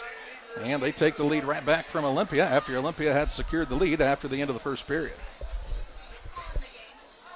Sakis need to do a good job covering the kick now, as don't really want to give up momentum on a good run back. And we've seen that this squad from Olympia, they got some guys when they get out in space, they can make some things happen. And a high kick, not extremely deep. Man's going to come up, that's Olsen at his 20. He makes a man miss at the 25, runs into his own man, which is going to slow him down enough, but still now spins away from the man. And he's a tough nut, you can tell out there. He'll take it all the way out to the 33, and that is where Olympia will start 1st and 10 from their own 33 with 10:02 to play in the first. I like the way Olsen runs the ball. He's not a one guy going to take him down kind of guy. He's a tough cookie. He, as I remember, in the starting lineup, kick returner, punt returner, and also one of the running backs, right? He is. Has been lined up at a wing a couple of times here tonight, as he is on this play. He'll line up at the right wing. The left wing back this time around looks to be Blake Youngren, as the quarterback, Keedy, will be under center. Double tight set, takes the snap. He's going to hand it off on the reverse. There's Olsen right on cue. Has a big play, and look at him go. One man to beat, 40, 35, 30. Pinnock going to try to run him down, and Olsen is going to be taken down deep in Saki territory. All the way down inside the 10 to the 8-yard line. A pickup on the play of 59 yards and a first down and goal to go from the 8. There's a penalty flag way back here, Charlie. We'll have to wait and see what that is. Ooh, this could negate the whole thing, and Olympia thinks so. It's going to be a, what is he telling us? It looked like he signaled a blow to the head. Now, it's a personal foul. It's against Olympia on a crackback block. Let's see if we can find out what that was on the Northwestern Mutual replay. Let's look here. See Olsen come back on the little inside handoff. And who could have hit the man? Watch this. It's right there at the bottom of your screen. No, must have been behind the camera even. Big run by Olsen, though, is negated as that penalty flag is all the way back at the 50. So Justin, take those yards off. He is going to get some positive yardage, though, as he'll get, instead of, what did we say, 49 or whatever he had there? Well, if you 59. take... He'll get 2. He's going to get 2, yeah. Oh, that's... And this is going to be a first down and 8. No, it'll be first and 8 from about the 35. That's where it should be. Right at the 35. 1st and 8 from the 35. So it's a 15-yard penalty, correct? Correct. 15-yard penalty from the spot of the foul. Right. Again, the penalty, where it occurred, it was off of the view of our camera and was well behind the play. One of those that coach will watch it in film this week and say, hey, what were you doing on that? Like he was gone. Yeah. We didn't need that. He was already by you. Double wing on this first, and they're calling it a 1st and 10. That is interesting. We'll call it that as well from the 35. He'll hand it off along the left-hand side. Ball carrier has some good room up across the 40 near the 42-yard line with forward progress. That's Lawler on the carry to the 42. A gain of 7 on the play, and this will bring up a 2nd down and 7. Lawler got good blocking on his left side that time and really got a good run. Called a 2nd and 3, not 7. 2nd and 3, and Pittsfield wants the timeout. 9:27 to play in the half. It's Pittsfield 14, Olympia 7. Here at Little Jess, we value hard work, dedication, integrity, and leadership. We have a respect for heritage and tradition and believe in the pursuit of building legacies, breaking records, and putting forth award-winning results. That's why supporting schools and local teams is one of our favorite and most exciting parts of our business. For over 7 decades, we strive daily to use those same values as a foundation to meet our community's automotive needs and support our future generations. Little Jess Motors, serving our community since 1969. We do a procedure called a transcatheter aortic valve replacement, and we call it TAVR. TAVR is state of the art. It wasn't really available worldwide until the early 2000s. It's a minimally invasive procedure in order to replace the valve. I'm number 1. I was number 100. Years ago, they would have to do open heart surgery, and now they don't. Had I not had it done, I would not be here today. I feel like I'm living on a bonus of blessings. Well, Pittsfield calls their 2nd timeout of the night.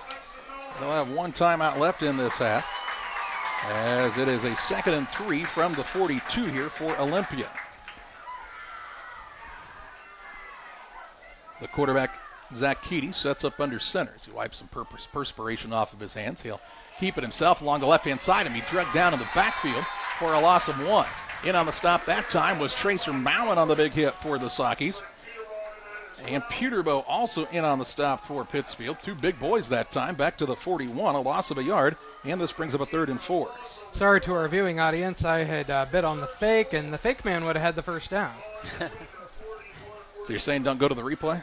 Yeah, don't go to the replay unless you want to watch the fake man get the first down without the ball. So it's 3rd and 4 from the 41-yard line. A big play here with 8:55 to play in the 2nd period. Good game at Camp Point tonight, too, as it's tied at 14 in the 2nd. Put a man in motion. Keaty will hand it off, the late handoff. Man's got the first down and more. Going to be ridden down up near the 50. Call it the 49. Cade Lawler on the carry into Saukey territory at the 49. A 10-yard gain and a 1st and 10 here for the Olympia Spartans. It's down to the Saukey 49 and a fresh set of downs as we'll watch that one again on the Northwestern Mutual instant replay. Good run by Lawler, John. He's had a couple of good ones tonight. He's been able to break a couple of big runs, and was he the man that would have had the big run that got negated also, Charlie? No, that was Nick Olson. That was Olson. Okay. Yep. Well, he just complimented Olson, and then he got that big run. Yep. He was right on cue. Yeah. 1st and 10, just inside Saukey territory. Keaty puts a man in motion. He will hand it off to the fullback right up the gut. Going to be drugged down that time by Owen Shaw, but not before he gains good yardage to the 42. A gain of play 7 on the play and brings up a 2nd and 3 from the 42-yard line. Yeah, getting tackled by the backers, but just too deep down the field right now as Olympia is gaining some big yardage on each run. 2nd and 3, under 8 minutes to play in the first half of play. Spartans trying to drive another one across the goal line. Got a ways to go from their opponent's 42. Keaty puts a man in motion right to left. He is going to run the quarterback keeper around the left end. Hurdles the pile this time and is taken down near the 35-yard line. And we have a penalty flag in here. Nope. Down to the 35. That'll be enough for a first down on a 7-yard gain. So down to the 35-yard line as Keaty, man, he's fearless. Watch him jump this pile, John. The clock keeps stopping when it should not, Charlie. I'm not so sure the half wouldn't be over if we run the clock the whole way. 7:15 and counting as it is in this first half. We see Mowen coming off as Jaron White will come on for the Sockies to play that defensive front. We see the sophomore playing nose guard. That's Zane Perry. On the left-hand side, I think that is McKee. 1st and 10 from the 35 here for the Spartans. Keaty is going to run a little quarterback keeper along the left-hand side, makes a man miss, and look out, there he goes for a touchdown. A 35-yard touchdown around this time. There are no flags on the field, and the Spartans are within a point of tying this one up. Keaty with a little delayed quarterback scamper along the left-hand side, and we told you once he gets out in the open, watch him, good footwork, sets the man up, and then around the end and gone for a score. 35 yards for Zach Keaty, and the extra point away from tying this game up at 14 points apiece as Luke Hopkins comes on for the kick.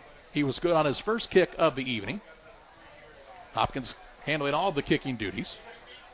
He has his foot into this one. It's a line drive kick. It splits the uprights, and we are tied at 14 points apiece. 6 minutes, 45 seconds to play in the half. Knotted up at 14 on the Truck scoreboard. High school football action tonight on Central Illinois Sports. Golf course has been around since 1957. When we looked at doing the deck outside, we looked at a lot of different options, but everything led back to Pike County Lumber. We looked at quality, price, and service. We wound up going with Tamco, composite decking. Pike County Lumber was great to work with. Since 1921, Farmers State Bank of Camp Point has been a vital part of our community's history. We are proud of our growth, our community leadership, and our success, which is only possible because of all those who shared this journey with us. We are grateful to the generations of loyal customers, families, businesses, employees, officers, and directors who have shaped not only our story, but our entire communities. Thank you. We look forward to serving you and your future generations for the next 100 years. Farmers State Bank and Camp Point. Together, we are a strong, united community. Well, Keaty had some big plays when these two teams met a season ago, and he's had some big ones tonight. None bigger than this 35-yard touchdown run that he takes in. And then Hopkins able to secure the extra point to tie this game up at 14 points apiece. He's a dangerous weapon when he gets into the open as Keaty. And he has shown that yet again here tonight. Hopkins has his hand in the air, ready to kick this one off. He will kick a line drive kick. It's going to be taken by Lane Foster at the 20-25-yard line. Makes a cut back at the 30 and cuts back now and ridden down near the 40-yard line. Saki's lucky not to get a block in the back there as it was very close along their own sideline. They'll start good field position, 1st and 10 from their own 40 with 6:31 to play here in this first half. Damon Emmerich at Great Rivers Bank is here to help you with your next auto, residential, and commercial loan. Call Damon, 217-285-4404. Damon Emmerich, loan officer at Great Rivers Bank. Sakis has shown some ability to move the ball against this Stanford Olympia defense, running multiple offenses so far. They're 1st and 10 from their own 40 now, as they've been caught the 39, in fact, and now a whistle, and what do we have? I think they're going to put some time on the clock. 6:31 is what it was at. It didn't run when it's supposed to run. It's running when it's not. That's just making up for earlier. I was going to say, he's just trying to get it back to where it's supposed to be, okay? New clock man tonight, and we appreciate him being here because Absolutely. It is a thankless job. The only time anybody knows when you're running it is when something goes wrong. And there was not a long line at the press box when I got here tonight to run the clock, so I will not be too critical. They're going to put 6:10 on the clock. So the old clock man became an assistant coach, so. Yeah. 6:10 on the clock. So there's room for advancement. That's the dangers of that, right? They'll hand the ball off to Edwards. Edwards going to have a short gain on the play across the 40 to the 41, gain of 2. And this will bring up a 2nd and 8 from the 41-yard line. He has been the feature back so far tonight for the Sockies, who have mixed it up well on the ground and in the air. 9 carries for 56 yards, Edwards. Under 6 minutes to play in this first half. Petty will come out with 2 receivers wide to his right, 2 to the left-hand side. Carter Frazier is in the slot on the near side. Has the biggest play of the night on the offensive unit for Pittsfield. They'll hand the ball off to Edwards. Edwards ducks behind the line, Scampers up across the 45 to the 46. A gain of 5 on the play and brings up a 3rd down and 3. Edwards did a good job that time of being patient and following those blocks rather than running by them and getting tackled early.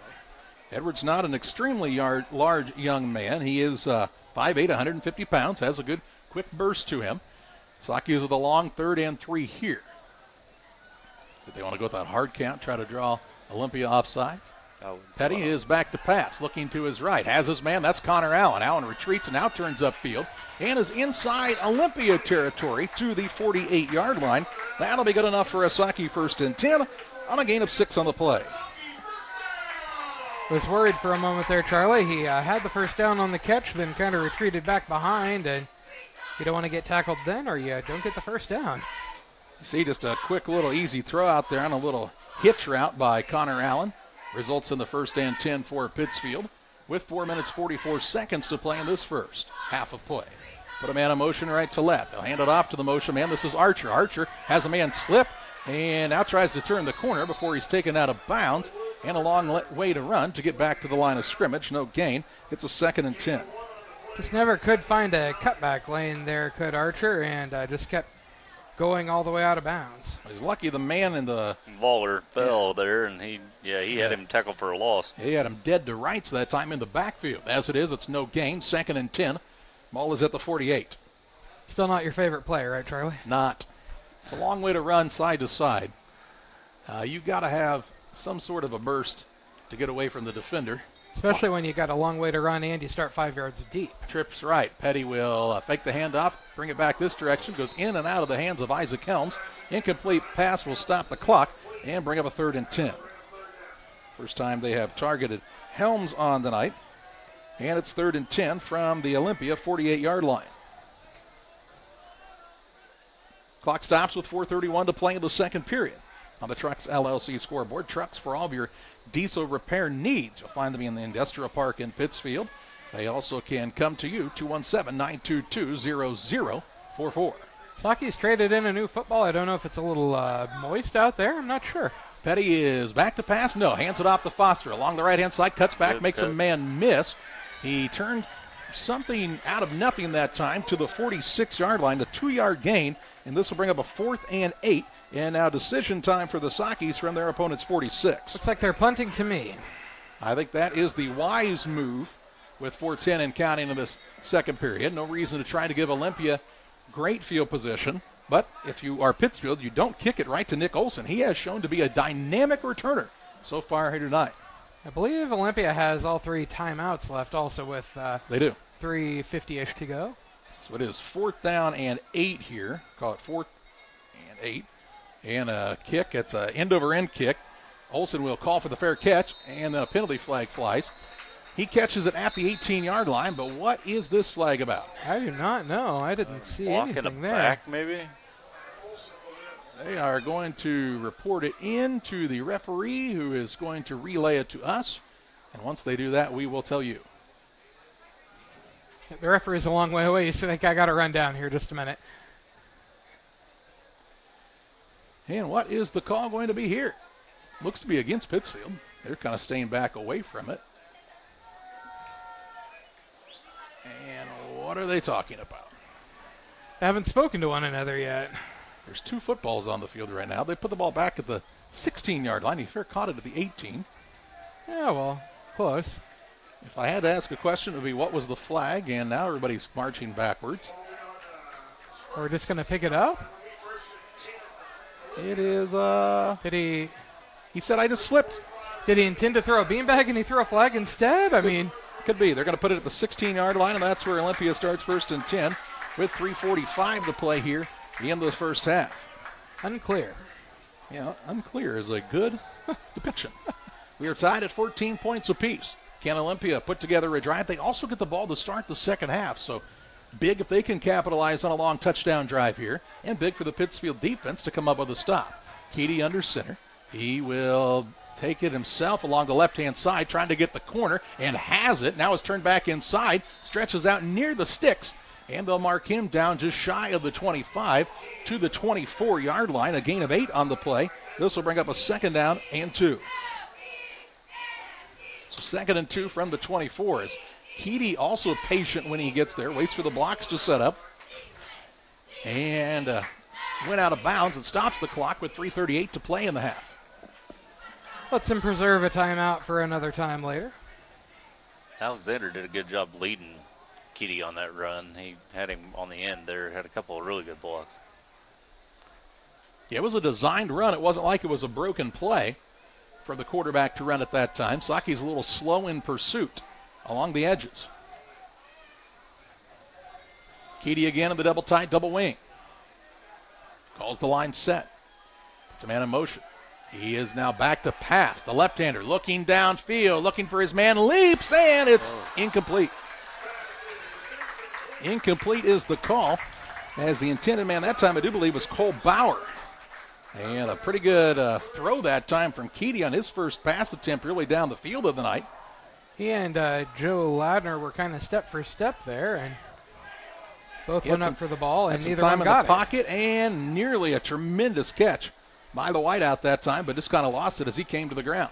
Stops the clock and brings up a 3rd down and 2 yards to go from the 24. 3 minutes, 32 seconds to play in this first half. That was their first pass attempt of the night. It was a worthwhile chance to take that time, as they've got the ball 3rd and 3 now. Trying to now just pick up a fresh set of downs. Yep. Keedy under center. He will hand the handoff along the left-hand side. Ball carrier's Cohen Alexander, and he has a big gain on the play all the way out to the Saki 39-yard line. Plenty this time for a first down. As he's taken down, they'll mark him right at the 39. That's a pickup of 15 yards and a 1st and 10. So wind the clock. Well, they haven't got the box set yet. Well, the man keeps signaling to wind the clock long before anything is set. So. Hey, John, unless you run the clock. I don't want to run the clock. I didn't think so. 3 minutes, 15 seconds to play in the half. 1st and 10 this time from the Saki 39. Handoff, no. Quarterback keeps it himself, breaks a tackle in the backfield, still on his feet. And he does a nice job again of kind of creating something out of nothing. A little slow getting up that time. He had defenders hanging onto his hips behind him, but he kept running through them. 6-yard gain on the play, and it brings up a 2nd down and 4 from the 47-yard line. All 3 timeouts for Olympia. They'll preserve those as long as they need them here. It is a second. Man, they gave him a good spot on that. It's a 2nd and 2. Give him 8. They gave him 85 yards for the night, and that is more than he had last week. Last week he had 82 yards on 6 carries. He's carried it 7 times for 85 tonight. He will hand it off this time to the fullback. Man breaks a tackle in the backfield. That is Pagel. Pagel, though, breaks through, has the first down, and I think you're going to get a 15-yard face mask penalty as well. So he's going to get the 3-yard gain, Justin, and then I believe a face mask of the 15-yard variety. Let's wait and see what the official tells us. It is just a 5-yard face mask penalty.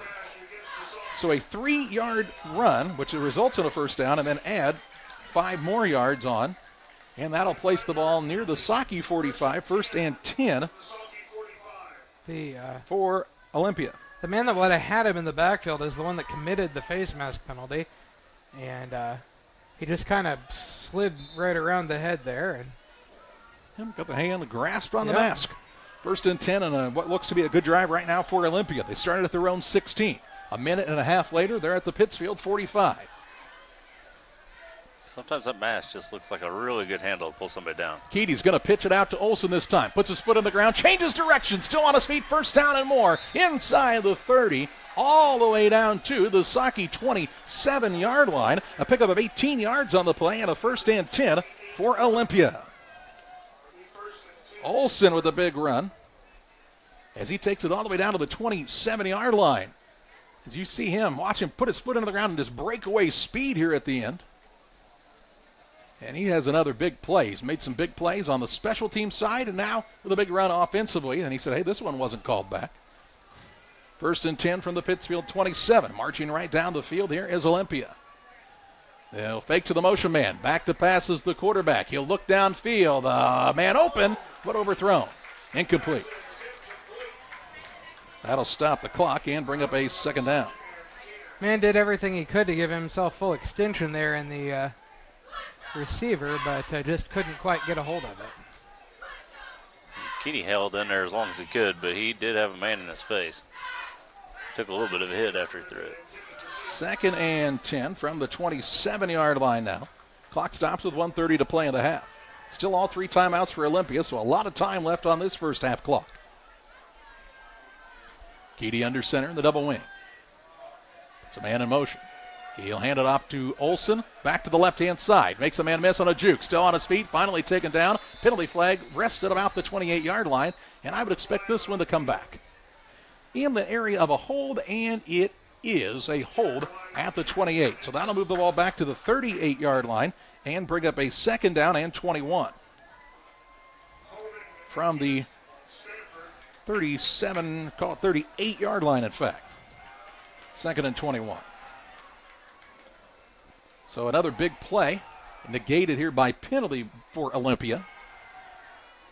And makes this drive a little bit tougher.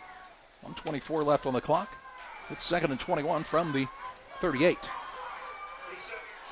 Tough to do, though, when you're the lineman. You're trying to hold your ground there. They're trying to run that little reverse play again in the backfield. And your left tackle is trying to kind of get around that end and hook him. And the end did a nice job to fight to the outside, and it resulted in a holding penalty. That's what happens when that handoff takes just a little bit more time, too. You just got to keep trying to hold until you see him go by. Now we see Bobby Fairburn split out wide to the right-hand side for the first time tonight. Keedy puts Olson in motion. He will go back to pass. The left-hander sets in the pocket, heaves downfield looking for his man, and it's incomplete. Again, the intended receiver was Cole Bauer. Incompletion will stop the clock and bring up a 3rd and long here for Olympia. Have they targeted anyone but Bauer tonight on the passes, Charlie? Well, he's been open a couple of times. That time he really was step for step with the defender, but the ball was a little bit off the mark. Clock stops, 1:02 to play in the half. We will have the Little Jess Motors halftime show for you with halftime stats and analysis with John and Justin. And the cast of thousands, possibly. 1:02 left in the half. Big play right here. If Olympia doesn't pick it up here, they might punt it on 4th down, depending on how many yards they pick up on this play. Keedy under center. Again, a single receiver to the right-hand side. Fakes a man in motion. Now he'll run the option play. They pitch it outside. Has a lot of running room. Does the ball carrier this time in Cohen Alexander. Alexander taken out inside the 10, all the way down to the 5-yard line. That'll be a pickup of 33 yards and bring up a 1st and goal from the 5. Big-time play by a big-time player in Cohen Alexander, who got a nice seal block on the man we told you that split out earlier in Bobby Fairburn. A gain on the play just in that time of 33 yards. 54.6 seconds. Look at this, man. He's out in the open. Get a good block out in front that time as well by Bauer before he's finally chased down that time by Foster for the Sockies. But it's 1st and goal now from the 5 for Olympia. 54.6 seconds to play in the half as the clock is stopped. Olympia trying to retake the lead just before the halftime break here. They also get the ball to start the second half. The quarterback, Keedy, will be under center. Single receiver to the left. He will hand it off on the inside handoff. This is going to be an easy touchdown for the fullback this time, and Jack Pagel takes it in from 5 yards out with 50.9 seconds to play in the half, and Olympia retakes the lead 20-14. Pretty simple play right here, John. They just ran it right off the guard tackle hole on the left-hand side with the fullback, Jack Pagel, the 5'8 senior, and he goes in nearly untouched. Really good job by the line. Getting out there on a key block that time was Nolan Urey to spring that play for the touchdown. Now, Olympia's linemen do a really good job of getting downfield and get those blocks downfield further. That just gives those guys more yardage, more space to run and make things happen. They have good hands, too. They're getting their hands into the man. Now they're going to go for 2. Kind of interesting here. Keedy under center.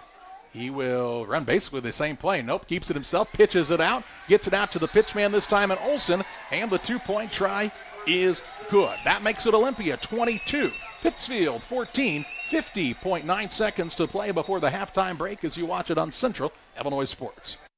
From our trucks to their lunch trays, to your local hospital, to your favorite pub.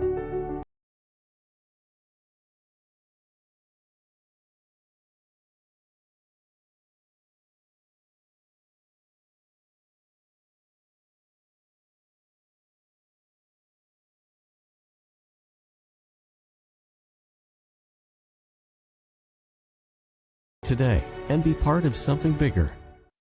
Hey, West Central Illinois, are you looking for a great deal on a vehicle? Well, at Westtown Ford, we have a lot full of vehicles. Cars, trucks, vans, SUVs. We've got them all, and a lot of them at Westtown Ford in Jacksonville. Olympia takes the lead with 50.9 seconds to play in the first half on a 5-yard run by Pagel. The 2-point try was good on the little pitch out to Olson and makes it an 8-point Olympia lead on the Trucks LLC scoreboard. Spartans will look to kick this one deep now and try to drive the Sockies back and not let them get any momentum here. Pittsfield looking for something big from this special teams unit. And they have, I believe that's Edwards back deep, is it not? It is. So no Foster back there this time. Let's see if they kick it anywhere close to Edwards. Hopkins will be the kicker. He will kick this one high toward the sideline. It's going to be taken by Taylor Graham at the 20. 25-yard line. He's taken down in the middle of the field by Bauer right at the 28-yard line. Cole Bauer with the big stop. And it's 1st and 10 for Pittsfield with 46.4 seconds to play in this first half. So, Charlie, what do you expect the Sockies to do here? Do you throw it around and see what happens? Well, you only have one timeout left. I would not do anything, John, quite honestly, too chancy here. Although Olympia has 3 timeouts, so you can't be overly conservative. They could stop the clock and try to get it back and take a heave down the field. Yeah. But if you're Pittsfield, you can ill afford to have a turnover right here that would give Olympia the ball back, a chance to score, because they also will get it again to start the second half. So if a turnover here would be detrimental to the Sockies and Olympia in the prevent. Petty is in the gun. He is back to pass, sprinting to his left, sets his feet, heaves downfield, back towards the right, has Pinnock who goes up and grabs it and then fumbles the ball. No, they'll say he never was able to put it away. They'll say that's an incomplete pass instead of a big completion followed by a fumble. And quite honestly, if you're Pittsfield, that was the best thing that could happen to you. Well, you're all right with it, because Pinnock makes a nice leaping grab here, but just unable to ever put it away. Comes down, never tucks it. Incomplete pass. No football move there, Charlie? I don't think so. Okay. 2nd and 10. He never tucked it away. 2nd and 10, 38.6 seconds to play in the half. Petty again in the shotgun, hands it off to Edwards. Edwards with some running room out in front. Has the first down and more, up across the 40. Taken down to the 44-yard line. That's a pickup on the play of 14 yards and a Socky first down. Edwards with another big run and another Pittsfield 1st and 10. They're up quickly to the line are the Sockies. 33 seconds and counting in the half. Petty in the shotgun. He goes back to pass. Stands tall in the pocket. Still on his feet back there. Heaves it deep downfield, and it's out of bounds. Incomplete. Not really anybody in the area that time. No one there. Stop the clock and bring up a 2nd and 10. 23 seconds to play in the half. Yeah, the nearest man that time was Olson for Olympia. Nearest Socky man, I think, was Pinnock, and he was probably 20 yards behind it. And somebody wasn't on the same page that time. Probably out of Dak Prescott's book there. Easy. Easy. Everybody's Justin, a comedian. they have Trey Lance now. It's going to be better. 2nd and 10. They'll hand the ball off to Edwards, left-hand side. Trying to turn the corner. Has a man trying to drag him down. Gets it up to the 50. Pittsfield will burn their last time out now on a 6-yard run by Matthew Edwards. Olympia. This results in a 3rd and 4. Olympia had a man who went down there for a moment, but he popped back up in Cole Bauer. So it'll be a 3rd and 4. Pittsfield takes their final timeout of this first half. And we remind you about the Pike County Express, your local family-owned newspaper. They have been serving Pike County since 1991. You can find them each and every Wednesday on a newsstand near you. Pittsfield now is out of timeouts with 16.2 seconds remaining in this first half. Been an entertaining game, back and forth the entire half. And it'll be key to see who can make some adjustments at halftime to try to slow the other one down. Not a lot of stops in this game, very few punts in the contest. In fact, Olympia has yet to punt on the night. They did have a turnover on the offensive side. Pittsfield has punted once.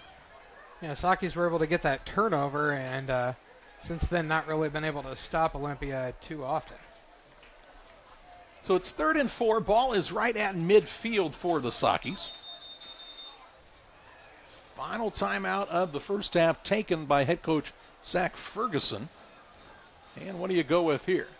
A little quick hitter and then back to the line, or do you try to take a heave deep downfield? If you go with a quick hitter, you got to get out of bounds. Yep. 2 receivers to the left, 2 men to the right-hand side as well. Petty stands in the shotgun with Edwards to his left. They put Allen in motion now.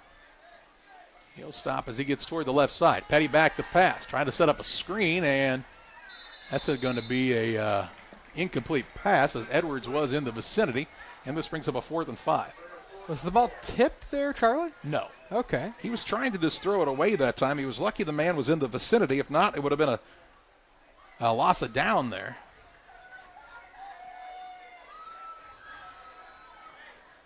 And now we have a little extracurricular activity on the sideline. Matthew Edwards and one of the coaches kind of having a heated discussion. They'll bring a man into the game here on a 4th and 5. 4th and 4, in fact. Petty will hand it off to Jesse Davidsmeyer. Davidsmeyer has the first down and more, still on his feet, down to the 35-yard line. A 15-yard pickup on the play. They've got to get up and get to the line quickly here. Do the Sockies after the 15-yard gain. It's 1st and 10. They'll need to spike it here, and they do. Nice job to get up quickly to the line. Stops the clock with 8.8 seconds to play, and will bring up a 2nd down and 10. Sockies spiked the ball before the box was set, so no time came off the clock. You have to take some off, don't you? Yeah. They're going to say, did anybody tell them they were ready to go here? The referees are going to get together and figure this one out. 8.8 seconds to play in the second period. If not, is there a penalty for that? Or evidently not. So is this 1st down or 2nd down? This should be 2nd down. He spiked the ball on 1st down, so this will be 2nd down and 10. 8.8 seconds to play in the half. From the Olympia 35, Petty is back to pass. Looking to his left, has Helms, who drops it. Had the play set up they wanted, and he drops it and brings up a 3rd down and 10. Ball was maybe just slightly low, but definitely catchable.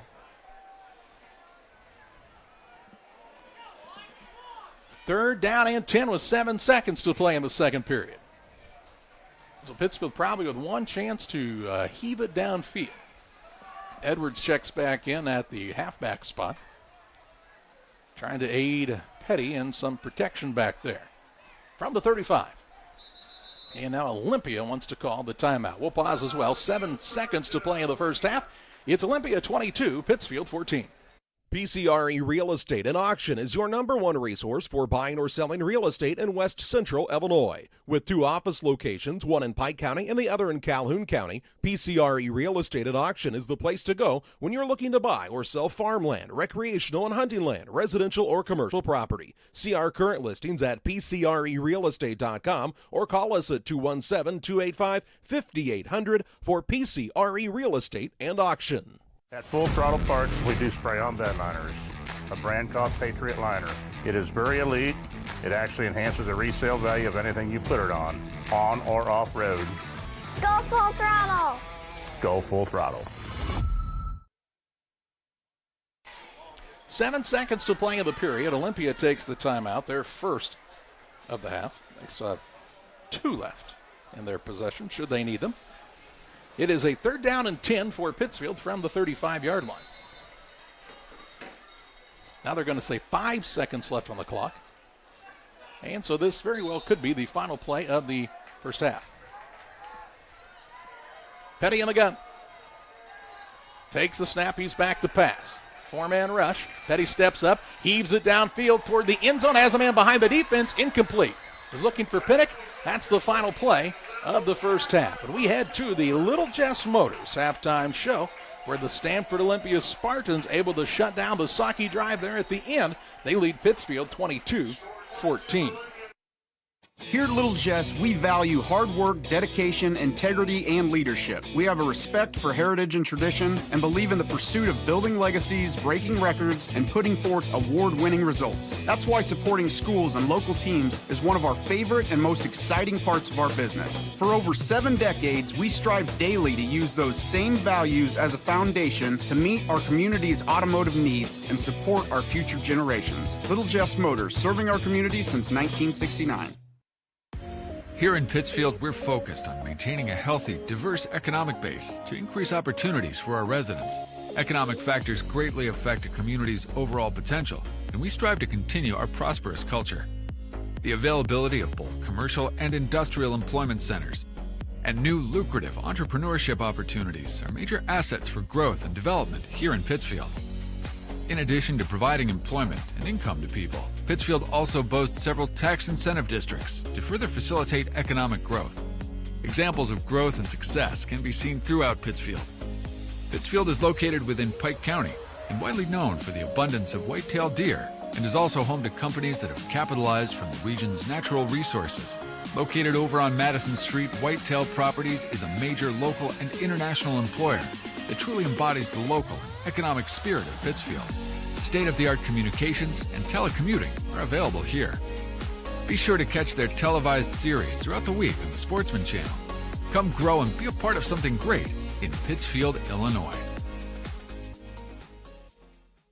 Are you short on time or budget, but your family is hungry? It's time for the Maya Authentic Mexican Restaurant in Pittsfield. Try the Maya Special, a crowd favorite. Delicious grilled fajitas, steaks, nachos Mexicano, salads in a tortilla bowl, the tastiest salsa and cheese sauce around, and the fastest service anywhere. You can afford it. It's the Maya Mexican Restaurant on Washington Street. Call ahead with your order and you can pick it up in the drive-thru, 217-285-4526. The Maya Restaurant in Pittsfield.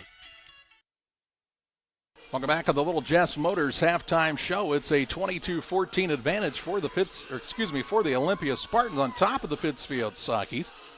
Little Jess, Chrysler, Dodge, Jeep, Ram, and Quincy, Illinois, the place to go for your next vehicle purchase. Their staff is committed to making the car buying process simple and making sure each customer's needs are satisfied. Learn more at littlejessmotor.com or stop by and see them at 3431 Main Street in Quincy. Well, the Pittsfield Sockies got the first touchdown.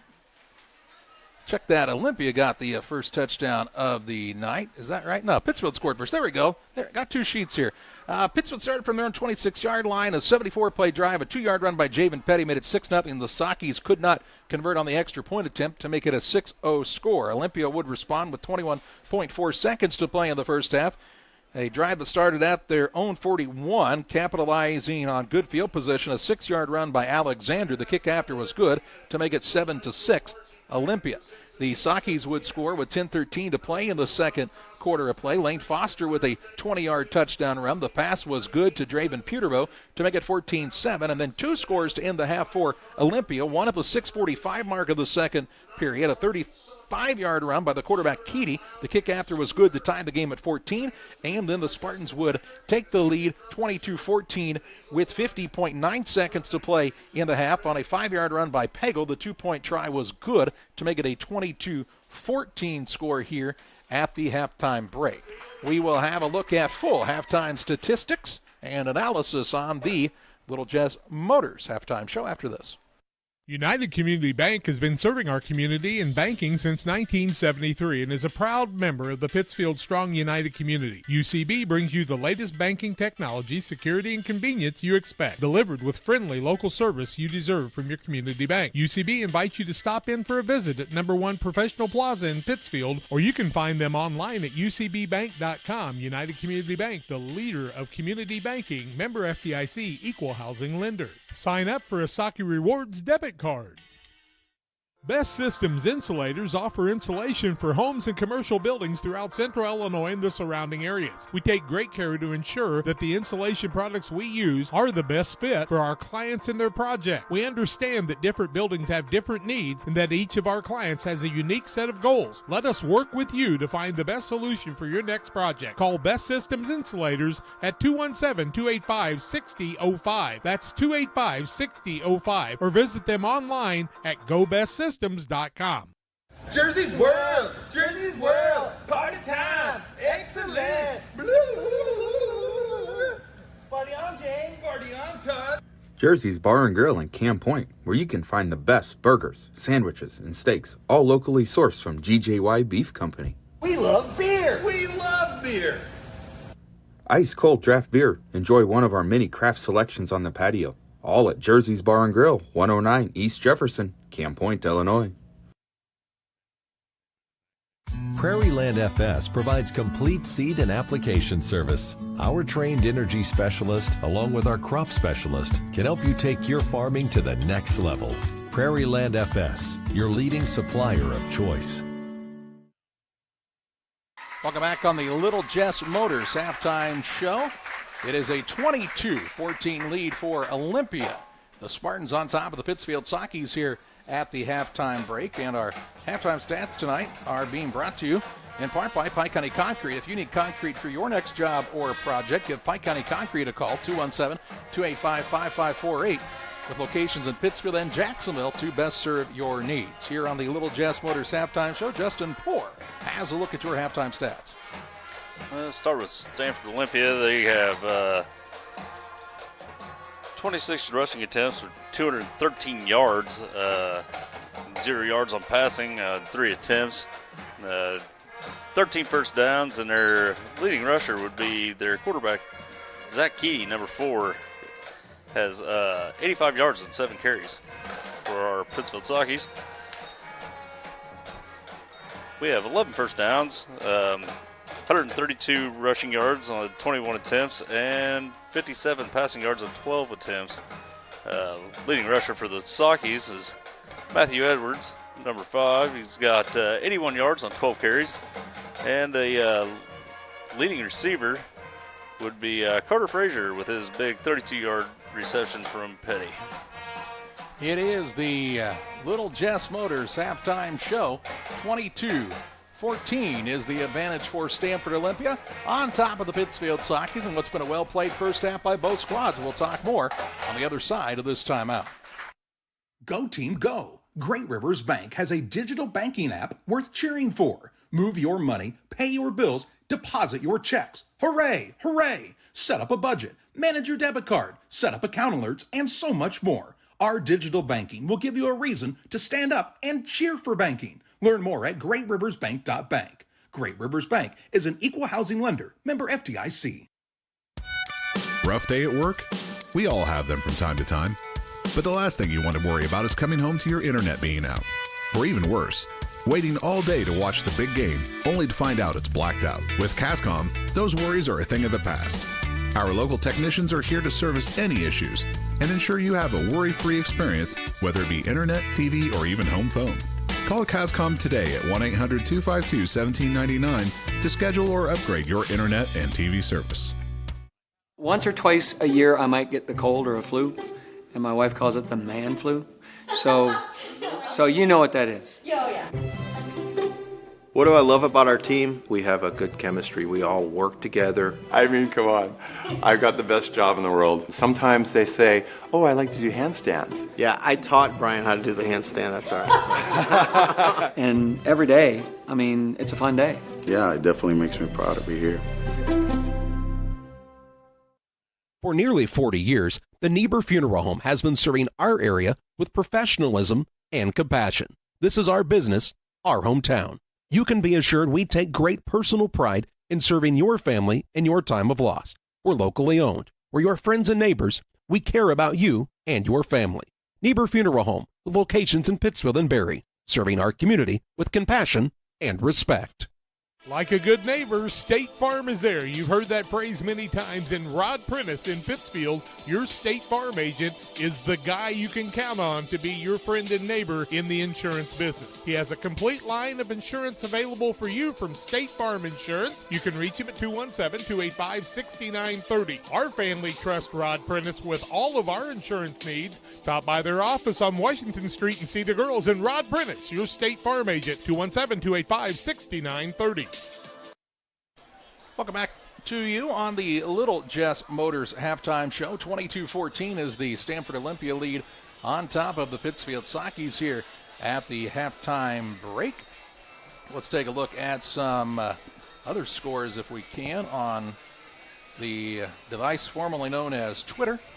Murrah Forsyth is on top of Auburn 42-0 with 34.9 seconds to play in the first half. As Murrah recovered the kickoff and then went in for another score, so they'll have a running clock in the second half of that contest. Brown County 20, West Central 8 with 9:28 to play in the third period of that contest. Lena Winslow playing a good Fulton squad. They're up 24-0 with 8:44 to play in the third quarter of play. Halftime, in the shadows of the Wisconsin border, it says, Richmond-Burton leads Quincy Notre Dame 19-6. Tuscola leads Carlisle as they head to the third period. 28-22 is the score in that contest. Litchfield on top of Piasaw Southwestern, 21-13. Forreston up north leading Dakota in a big-time rivalry game, 18-0, about halfway through the third period of that contest as well. Rochester struggling with Springfield High, 51-0 at half. The Rockets on top of the Springfield High squad. It was a joke, John. It wasn't a struggle. Close game. Rochester is a machine. Galena leads West Carroll 41-0, just underway in the second half of their contest. Gillespie leads North Mac 22-14 at the halftime break. Milledgeville on top of Peoria Quest, better at basketball, 58-0. Milledgeville on top with 18 to play in the first half there. A halftime score, Illini West leading Elmwood Brimfield 22-14. Across the river at the half, Louisiana leads Crystal City 6-0. New Berlin led Porta at the halftime break by a score of 14-6. Stockton up big on Hayworth, 47-0 in the first half of play of their contest. Begard has 3 first down touchdowns for Athens. Corey Craig Jr. with 2 touchdowns in the first half of play. I haven't seen a score yet, but that's at least 5 scores for that Athens squad. If I can get a score to pop up here, well, they look like they're probably having a good night so far in their side of things as well. Camp Point Central led Calhoun 30-22 at the halftime break in a dandy contest on the home digs of the Panthers in what we thought would be a good game. It was Athens 40, Pleasant Plains 14 at the half, by the way, of that contest. Here it is a 22-14 lead for Stanford Olympia on top of the Pittsfield Sockies, and a back-and-forth game. Olympia with a big stop there at the end of the first half. They'll get the ball to start the second half. John, we've not had a 2-touchdown lead by either team in this contest, and Olympia is going to try to come out and do just that to start this second half of play. Yeah, they're definitely going to do that. I think it's important for the Pittsfield defense to come out and make some adjustments, get some stops here, and eliminate some of the big plays that Olympia has been getting on their fakes. Big plays, Justin, that's been the name of the game for this Olympia squad, and they've had some huge ones that have led to their 3 touchdowns here tonight. Yeah, and even more than that that's been called back. Several plays, you can't let any of them get out in the open territory. You get one broke tackle and they're gone. Saki's on the offensive side, a little more balance when it comes to the total yardage, but it has been a while since they were able to get into the end zone, and they'll look to try to sustain some drives a little bit more in the second half as well. But the first thing, if you're Pittsfield, you're trying to get a big stop. Olympia trying to punch it in, make it a 2-score game, see if they can't get the Sakis to get their dauber down a little bit here to start the second half of play.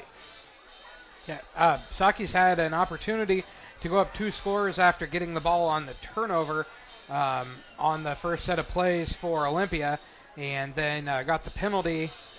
First and goal from the 9. They would have had it second and goal from about the 4 or 5, and instead holding penalty moved them back, and just really never could get closer to the end zone than that as they started moving the wrong direction, missed the field goal. It was run back, and Olympia got the ball in decent field position and was able to go down and score, tie the game up. Both of these teams looking for wins here tonight would be big for both. Pittsfield trying to get to 500. They're on the road at Williamsville next week. Maybe you've heard of them. The Bullets always tough as nails. And then this Olympia squad, well, they're going to host Athens next week in what could be a dandy matchup as well, and a tough one for the Spartans. As we saw Athens, folks, they are the real deal. Here it is, Olympia 22, Pittsfield 14. Our final break of the Little Jess Motors halftime show. We get set for second half action next. Press Yours On You would like to wish all the area teams the best of luck this year. If you're looking to get your team shirts or just looking for spirit wear for yourself, remember Press Yours On You. We have over 1,400 square foot of retail space in our shop. Stop by and see us and check out our offerings. Business lets us help you promote your brand. Decoration methods we offer include screen printing, embroidery, and laser engraving. Thank you to everyone in our community for the support over the last 16 years. Thank you for supporting local. Press Yours On You, 506 West Wood, Camp Point, Illinois. Best Systems Insulators offer insulation for homes and commercial buildings throughout central Illinois and the surrounding areas. We take great care to ensure that the insulation products we use are the best fit for our clients and their project. We understand that different buildings have different needs and that each of our clients has a unique set of goals. Let us work with you to find the best solution for your next project. Call Best Systems Insulators at 217-285-6005. That's 285-6005, or visit them online at GoBestSystems.com. The Farm Stand, located at 405 East Park Street in Camp Point, Illinois, is the place to go when you're looking for a fresh, homemade meal. Open Wednesday through Saturday from 7 a.m. to 2 p.m., the Farm Stand has a full breakfast and lunch menu. Enjoy breakfast favorites such as biscuits and gravy, pancakes, French toast, and the loaded breakfast burrito. For lunch, check out the great selection of sandwiches, salads, paninis, and more. You'll never leave hungry when you visit the Farm Stand in Camp Point. When it comes to financial planning, most financial companies focus on your income. At Northwestern Mutual, we focus on your outcome. That's why we know what it takes to succeed both on your balance sheet and in your life. It takes the right financial partner who looks at where you are now and where you want to go and design a financial plan to take you there so you can achieve the life you're after today and every day after. Focus on your financial outcome with Northwestern Mutual. Contact Sheila Davidsmeyer today. Her office is located at 311 West Washington in Pittsfield, Illinois, or visit SheilaDavidsmeyer.nm.com. The Northwestern Mutual Life Insurance Company, Milwaukee, Wisconsin. Hi, this is Rusty Mixer with Mixer Lumber Company. It is the time of year to consider your grain storage needs. Mixer Lumber and GSI offers all your materials for drying, storage, and grain handling systems. We provide the service and experience to install and service all your GSI grain bin needs. Mixer Lumber Company is located in Clayton, Illinois, and our phone number is 217-894-6412.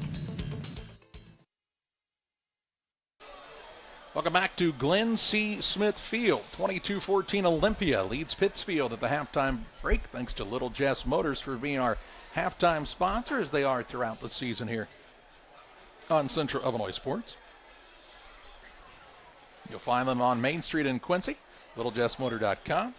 Another score to tell you before we start the second half. Greenfield up big on Unity, 36-0, just under 2 minutes to play in the first half of that contest. So it looks like Greenfield Northwestern going to go to 2-0 on the year. Althoff, by the way, a 1A football school. Not really, but they will be this year. Playing Decatur St. Teresa, not really a 2A school, but will be this year. 34-7. Althoff on top near halftime. A little bit of a trip from Minden to Greenfield, isn't it? No good way to get there.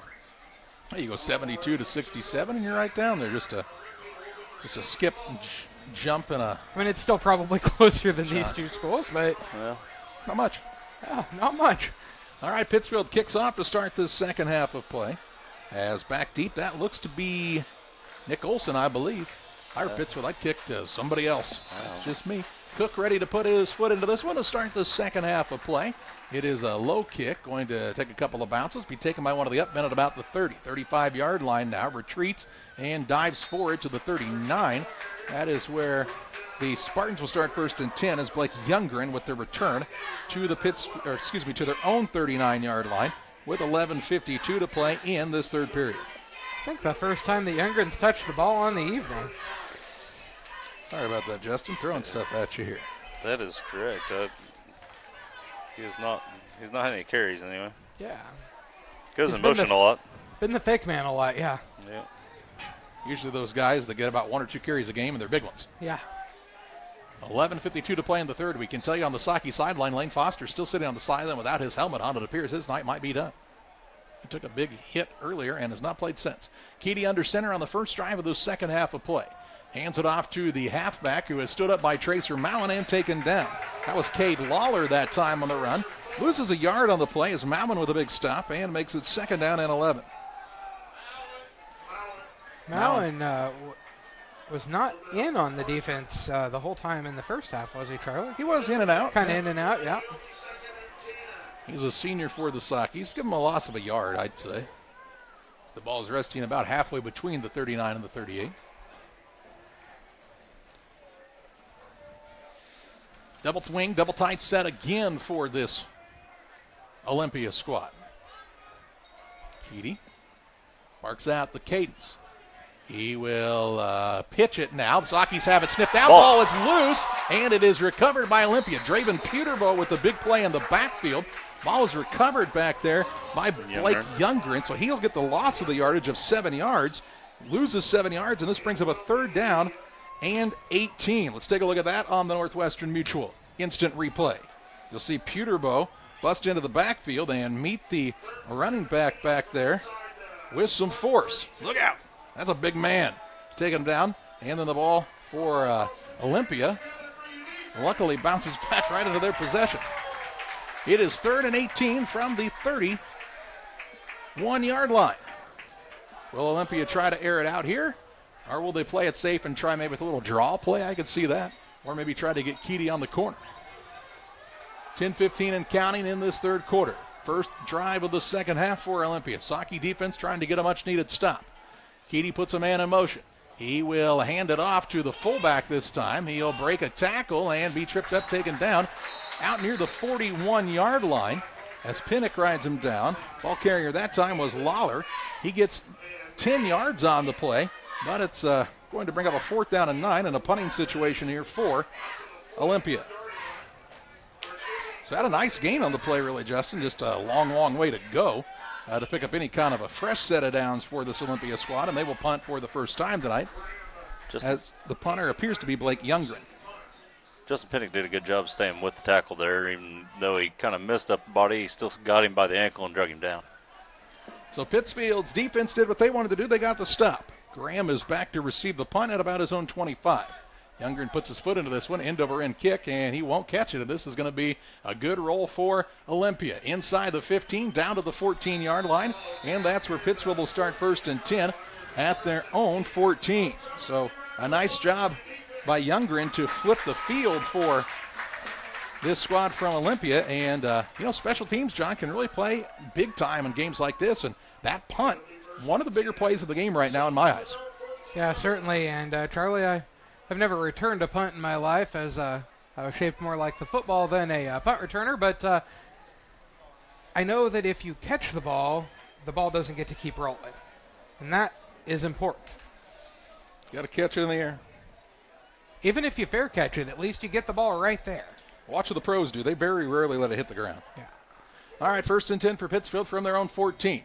They'll pitch it out. Matthew Edwards is the ball carrier. Gets an initial burst, but not much there. Up to the 15, a gain of 1 on the play. And this brings up a 2nd and 9 from the 15-yard line. So Edwards, who had 81 yards in the first half of play, gets 1 yard on his first carry of the second half. And a 2nd and 9. Now Olympia's defense trying to stand up and stop the Sockies on a quick 3 and out to try to get the ball back with good field position after their drive stalled out. Petty's in the shotgun. He goes back to pass, looking out to his left, has his man out in the flats. That's McKelvey Moore. Moore is up near the 25-yard line. He's close to the 1st down. And let's see where they mark it here. It looks like he is right at the down marker. It'll depend on the spot. Up to the 23-yard line. That's a gain of 8 on the play, and this brings up a 3rd and 1. So a 3rd and a very short one here. Sockies will try the hard count. I bet you $1, John. You want to bet $1? I don't think you have $1. Odds on FanDuel on this is... we can't talk about that. We -110. don't have a FanDuel contract. Just kidding. Can't bet on high school sports anyway. Petty takes the snap. Didn't go with the hard count. I lost money again, and the Sockies get a 1st down. Davidsmeyer with the big run up across the 25 to the 26. Needed 1, got 3, and a 1st and 10 for Pittsfield. Jesse Davidsmeyer's come in and given the Sockies a nice change of pace a couple of times here tonight, and this time he leads the squad to a 1st and 10, trying to get out of the shadow of their own goalposts here. Davidsmeyer doesn't get real fancy with his footwork, just straight up and down the field. Sockies will come out in an I formation. Double tight end set here, it looks like. They'll take the snap, hand it off to the deep back. That's Edwards. Hole closes up quickly on this left side as the pulling guard that time never got around to hit the end. And the end made the play down to the 25-yard line. A loss of a yard on the play brings up a 2nd and 11. Yeah, breakdown and blocking will make a running back look bad, won't it? Well, there was a hole there, but, man, it closed in a hurry. You could kind of see it just fall apart in a hurry there. Lineman job's a tough job. You only get noticed when you don't do your job. And now, man, kind of hobbling out there for Olympia near the sideline. That is Cohen Alexander, and they're going to pull him out of this game. Yeah. He's going to limp all the way across the field. This Cohen Alexander, he is not really putting his right foot down at all, hardly. He could take his time. They said, Cohen, slow down. We know you're fast, but he might just be cramping here. I think that kind of looks like it could be the case. Yeah. Going to be replaced by Ian Tackett.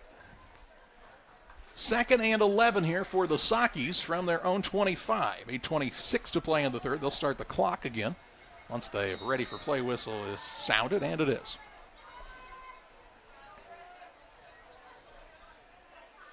Petty is back to pass, looking to his right, throws to his right, has his man in Connor Allen. Connor Allen taken down up near the 30-yard line, a gain of 5 on the play, and it'll bring up a 3rd down and 6.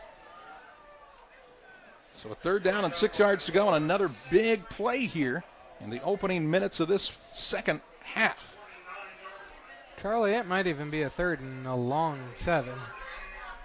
Looking at the box there. Don't get much of a spot. Not a great spot. Aren't they right at the 30? Nope, call it the 29. Okay. 3rd and 7 from the 29. Makes it a little more difficult. Petty in the shotgun. 2 receivers wide to either side. Puts a man in motion. He will hand it off to that motion man. Cuts back up the field. This is Luke Archer. Archer across the 34, down to the 35. It'll bring up a 4th and short. He'll be short here. A gain on the play of 6 yards, and it'll bring up a 4th and 1. And Pittsfield will bring the punt team onto the field. And could be a very long 1, short 2 there even. So they ran that end around play. That's the most success they've had with the yardage wise on the night so far. They have the offense still on the field. This is a risk. A big risk. Petty will be under center in the I formation. Takes the snap, hands it off. Jesse Davidsmeyer, right side, gets a push from behind. It looks like he's got the 1st down. Edwards kind of came in and gave him a shove in the back, and this one will be close. I think you're going to have to measure. Olympia says they stopped him. Pittsfield says they got it. And the referee says first down, right Sockies. there where it is. He's got better eyes than any of you guys, and he says first down. Davidsmeyer didn't need much. You see Edwards kind of come in right there at the end and push him for that 1st down, and they get it just by the length of the football on a 2-yard gain. To the 37, and a big conversion there for Pittsfield. 1st and 10, under 7 minutes to play in the third. On the Trucks LLC scoreboard, it's Olympia 22, Pittsfield 14. Petty in the gun. He's back to pass. 3-man rush. Has time. Now he steps up, throws it downfield, looking deep, and overthrows Helms by about 8 yards. Helms had the man beat, but just overthrown too far that time. Stockies on the passing side have had some success throwing the shorter passes and then letting the receivers kind of create. That time they went for the gusto, and it did not pay off. I will say that the couple times that Petty has gone downfield, his arm has looked really strong. Good tight spirals, just maybe a little too much sometimes. A little too much juice, huh? Maybe he's just not fast enough receivers. Hey, I heard, by the way, Javen's a new uncle this week. Yeah, I heard that today too. Congratulations to Eli Petty and his family on their new addition.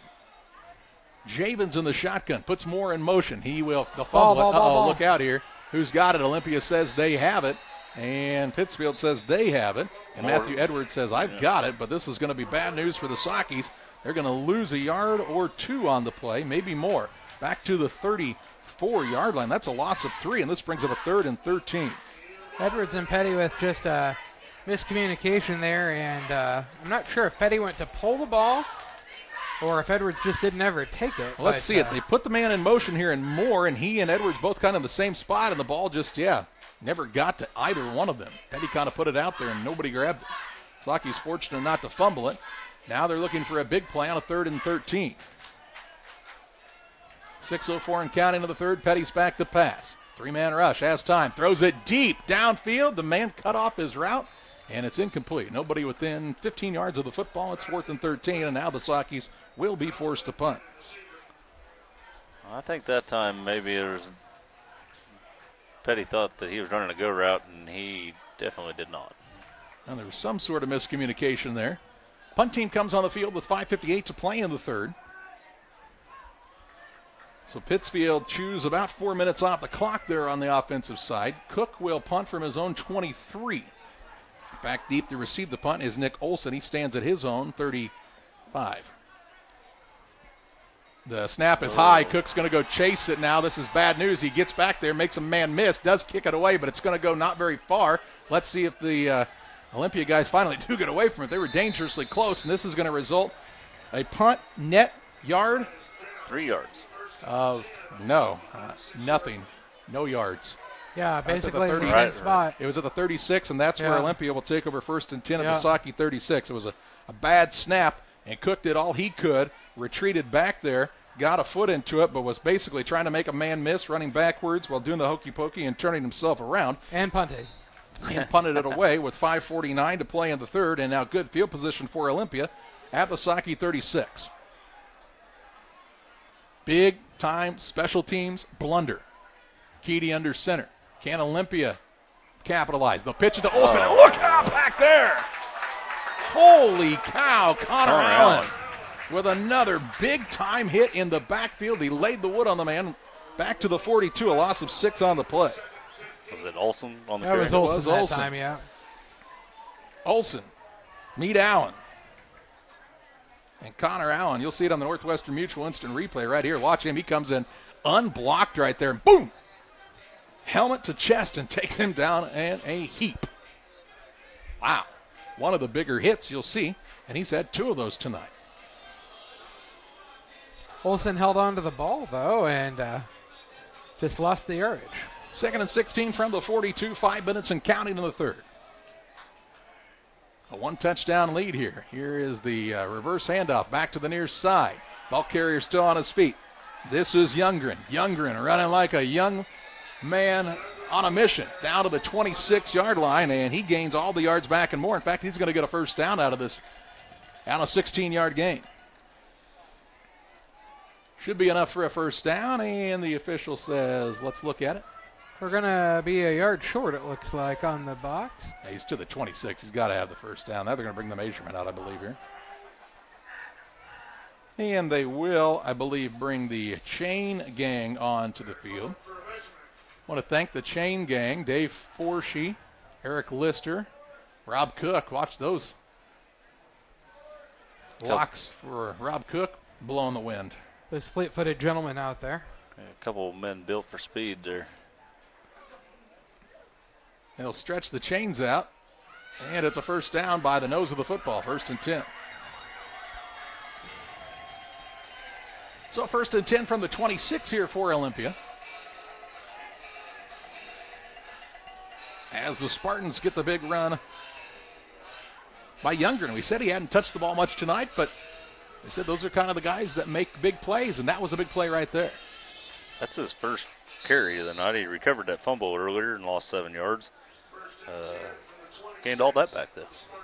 First down and 10 yards to go for Olympia. Single receiver wide to the left-hand side is Bobby Fairburn. Keedy puts Olson in motion. He will give it to the fullback this time. That's Pascal.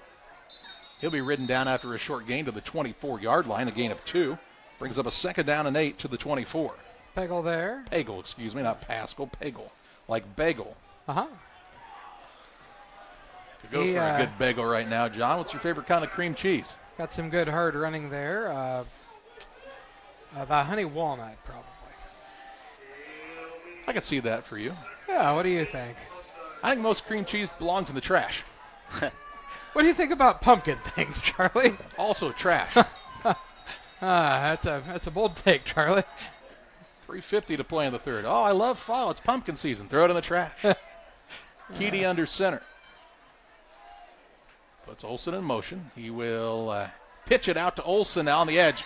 Beat the man on the edge, has the first down. Edwards misses the tackle, and it's a big-time run this time for Olson. He's down near the Saukey 5. Call it the 4, in fact. A gain of 20 on the play, and it's first and goal from the 4-yard line. That time Luke Archer kind of got sucked inside on that end, and then the man got outside of him. Edwards tried to come up and help from that deep safety spot, and could not make the tackle either, and it's first and goal from the 4-yard line. And Olympia looking like they're going to try to take a 2-score lead with 3 minutes 33 seconds to play in the third quarter. Otker came in as Archer comes off there on the Archer that time just kind of got caught up on the fake on the triple option. Did not have the responsibility. I mean, did have the responsibility of the outside, did not keep the contain that time, and that resulted in a big play for Olympia. Under center is the quarterback, Keedy. He will keep it himself along the left side, takes another big hit, and gains nothing on the play. It'll be second and goal. And there is a man down. It's one of the linemen, it appears. There was a big-time collision right there at the hole. 61. Yeah, we're trying to get a number on that. I don't have a 61. I think it's 51. That'd be Bryson Wilson. He's the center. Yeah. And be a tough spot to bring a new center into the game. We hope he's all right. The training staff will take a look at him.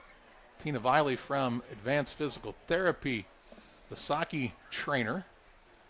And it looks like Olympia has their own trainer here tonight as well. That's really become something that you've seen a lot more of in the past decade or so.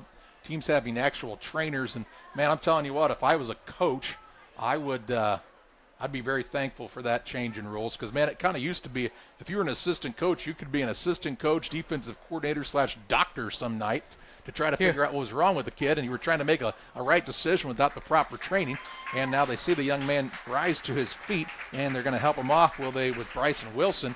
And, you know, with these folks who have the actual training experience from an athletic trainer standpoint, it really has changed the game. And you've seen some lives, quite honestly, saved because of those medical personnel being on the sidelines. Yeah, literally several years ago now at Pittsfield at a wrestling match. Yep, Tina Viley. Saw that young man march away tonight out there on the band. 3 minutes, 23 seconds to play in the third. It's 22-14 Olympia. It is second and goal from the 4. Keedy under center, a new center in the game. Takes the snap. He will give it off to the fullback. That's Pagel. He dives, and he's in. Jack Pagel with another touchdown run. And this time he puts the Olympia Spartans on top, 28-14 on the Trucks LLC scoreboard. 3:12 to play in the third. Pagel did a nice job, kept the feet moving along the right side of that offensive line, who made a good hole for him there, and went it again nearly untouched before he met the goal line. And a 2-score lead for the first time tonight for Olympia. They'll try the extra point kick now as Luke Hopkins on to try to boot this one through. The holder is Ian Tackett. They're short a man. Well, probably because they had the Yeah. injury there a moment ago. He's probably usually in on this play. Yeah, Even though they're he's not the hustling long to get a snapper. guy on. Still 16 seconds on the play clock, so Yeah. plenty of time here.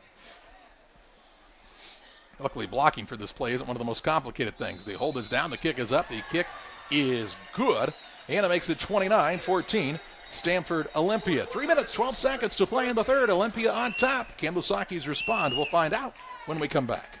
PCRE Real Estate and Auction is your #1 resource for buying or selling real estate in West Central Illinois. With 2 office locations, one in Pike County and the other in Calhoun County, PCRE Real Estate and Auction is the place to go when you're looking to buy or sell farmland, recreational and hunting land, residential or commercial property. See our current listings at PCRERealestate.com or call us at 217-285-5800 for PCRE Real Estate and Auction. Another rock and roll weekend.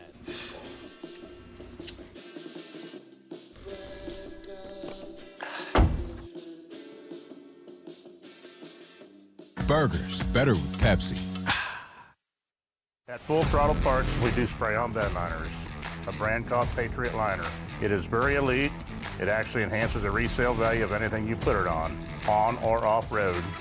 Go full throttle! Go Full Throttle. Well, Jack Pagel finds pay dirt. to make it 29-14. Olympia on top on the Trucks LLC scoreboard. For all your diesel repair needs, Trucks is the place to go. You'll find them in the Industrial Park in Pittsfield, 217-922-0044.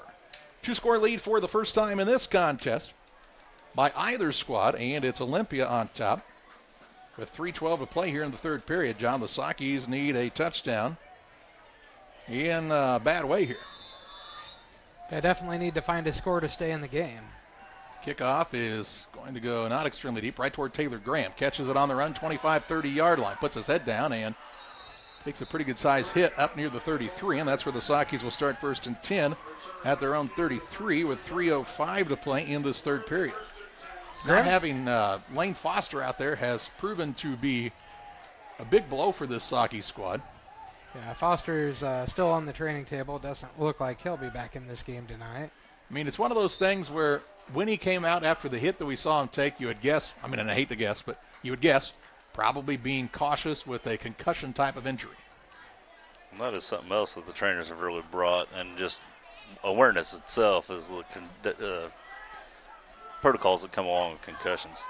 Petty's in the shotgun. He will hand it off to Davidsmeyer, looking for running room on the right side. Makes a man miss, keeps his feet churning up across the 35 to the 37-yard line. A solid 4-yard run by Davidsmeyer. And it brings up a 2nd down and 6. He was hitting right at the line of scrimmage, was Davidsmeyer, but kept those feet moving. 2nd down, 6 yards to go. Pittsfield, without Foster, though, takes away one of those guys who can make really big plays. The running back again is Davidsmeyer. They'll hand it off to him, left-hand side. Again, a good gain up across the 40. Stretches out to the 43. That's a gain of 6, and that should be enough for a Saki first down.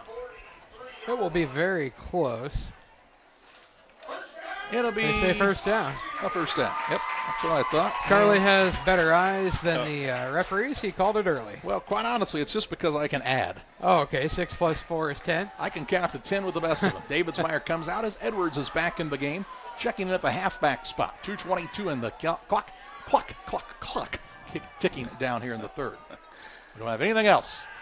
Here's a little swing pass out to Edwards. He'll get some running room and is slipped up, taken down near the 48-yard line. A gain of 5 on the little swing pass out to the 48 on Edwards' first reception of the night. 2nd down and 5 yards to go. Did he go out of bounds? No, clock is running. Pittsfield near midfield, though, in a hurry. This drive started at their own 33.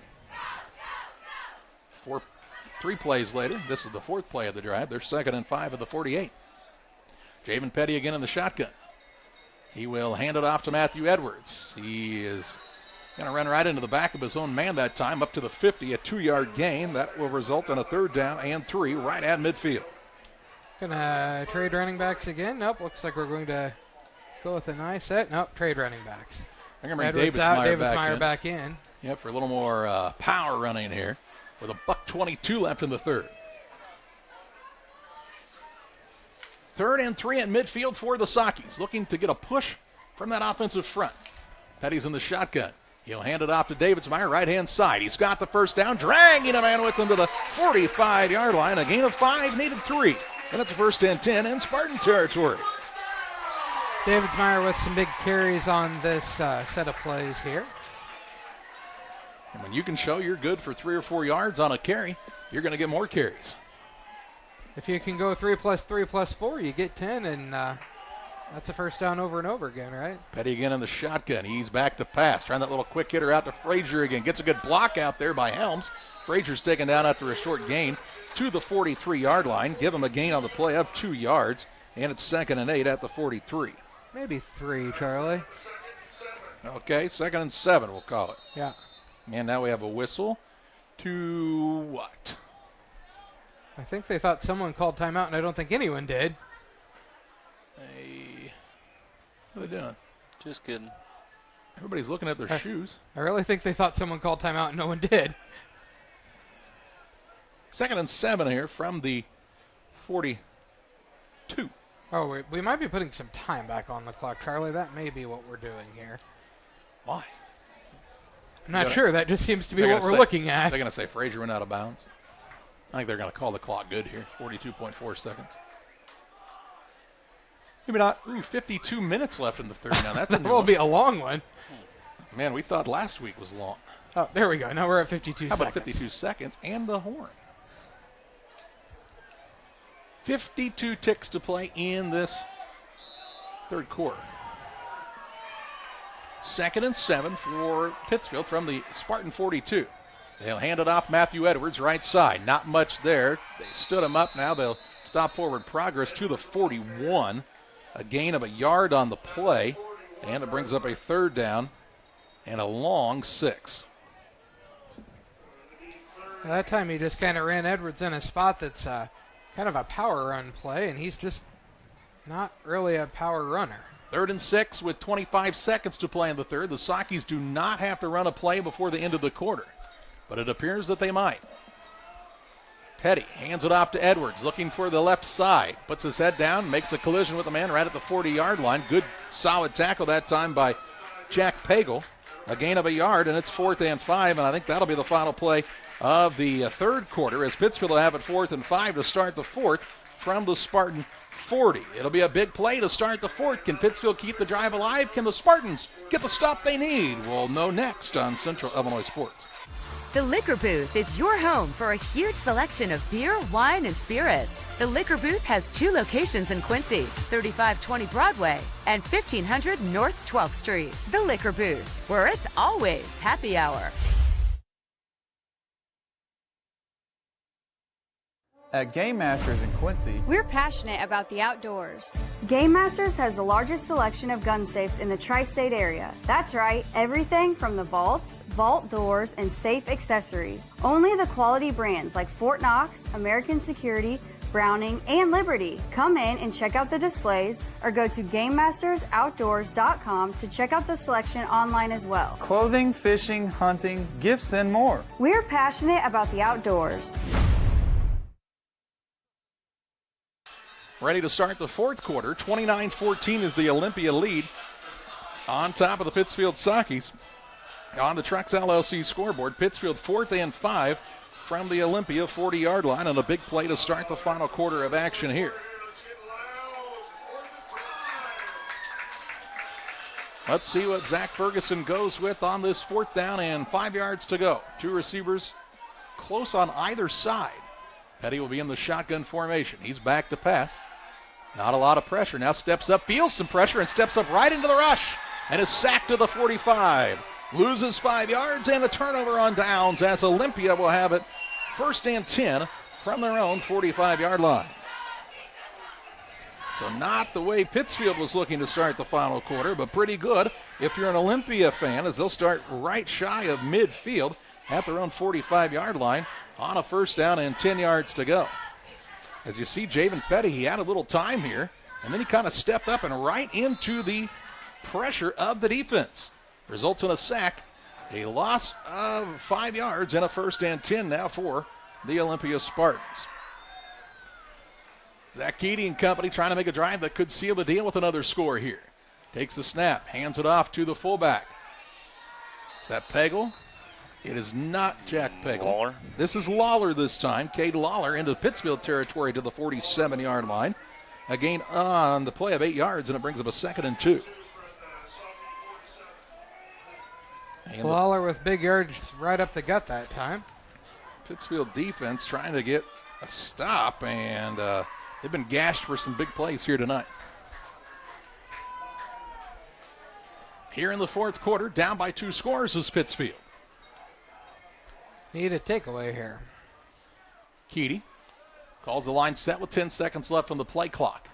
Puts a man in motion in Olsen. They will hand it off to the fullback Lawler. Lawler breaks the initial tackle, still on his feet. Big gain. Archer takes him down, but not before a big gain inside the 35 to the 33-yard line. A gain of 14 yards and a 1st and 10 for the Spartans. Lawler with the big explosive run there on a 2nd and 2. Gains much, much more than they needed there. And Olympia really starting to wear down Pittsfield, it looks like. Lawler broke through with power and then really showed his burst of speed there, didn't he?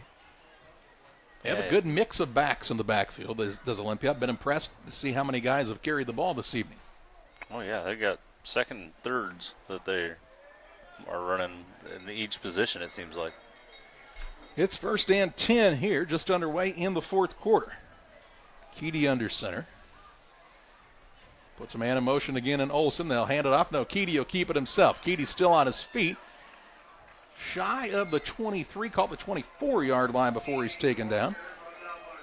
That'll be a 9-yard gain on the play and bring up a 2nd and 1. Or 3rd and 1, excuse me. No. Oh, second and 1. Yeah, second and 1. PA man led me astray to the 24-yard line. This is what happens when you listen to the PA man. That's what happens when I was trying to find my Mountain Dew Zero. You've got 2 Diet Pepsis, or a Diet Pepsi and a water hiding behind your screen there, too. So. Heavy drinkers. I know. 2nd and 1. From the Saki. 24. How many guys did they have in motion there? They weren't set, so it doesn't matter. Okay.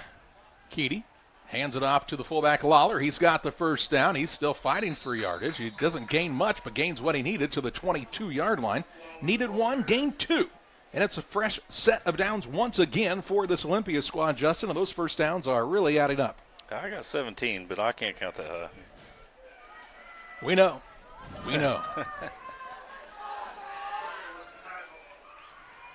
9 minutes, 33 seconds left in the ballgame.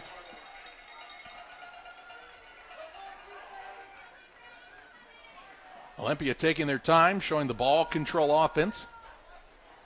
Methodically marching down the field and taking time off the clock at the same time. Some folks are playing Pokemon Go in the stands. All right. Got to catch them all, Charlie. Under center is Keedy. He'll hand it off on the little inside handoff back to the near side. That's Blake Youngren. Youngren with a good run on the play down near the 16-yard line. Gain of 6, 2nd and 4. Youngren, who did not carry the ball at all in the first 2.5 quarters, has a couple of carries to his name now. And a 2nd and 4 from the 16-yard line. They're going to bring Braxton Forshee into the game for the Sockies, take Zane Perry out. Try to get some fresh legs in there and maybe push in on this line. Forshee with a little more experience also. Definitely not quite as big as Perry. 2nd and 4. Keedy takes the snap, hands it off to the halfback. This is Lawler. Lawler keeps his feet moving. He's got the first down to the 8. An 8-yard gain, and it's 1st and goal for Olympia from the 8-yard line. Lawler has become the feature back on this series and has really proven to be fairly tough. 1st and goal from the 8, just over 8 minutes left. Lawler 6 carries this half, up to 66 yards on the game. Olympia trying to put this one away, trying to make it a 3-score game. Well, 3-score plus, in fact. Right now it's a 15-point game. Keedy puts a man in motion. Keeps it himself, breaks a tackle, drags a man in for the score. Zach Keedy with the touchdown, and Olympia takes the 35-14 lead. He's not a great big guy, guys. He's 6 foot, 185 pounds. And man, he showed some power in the legs this time. I don't know that this was the design play. As Keedy took the snap, looked like a read play, and he read it, broke a tackle in the backfield. Braxton Forshee was right there and just didn't have his head up and didn't see that Keedy had pulled the ball and went in for the score. 9-yard run. It was an 8-yard run, in fact.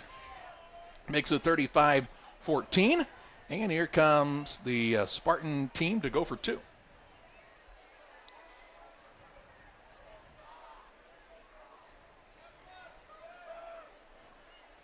Under center is Keedy. Puts Olsen in motion. Fakes the pitch. Going to try the bootleg pass out to the left-hand side. Has 3 men wide open, and none of them can bring it in. So the 2-point try is no good, but the Spartans take a bigger lead, 35-14, 7:38 to play in the contest on Central Illinois Sports. As a new hunting season begins, we observe a species most rare, the hunter incompetus. The hunting ritual begins. Already he stakes his claim by bringing a duck call to a deer hunt. Disaster strikes. A devastating blow to a long-suffering species. There may be no helping the hunter incompetence, but for everyone else, no other place has it all like Farm and Home Supply. From our trucks to their lunch trays, to your local hospital, to your favorite pub.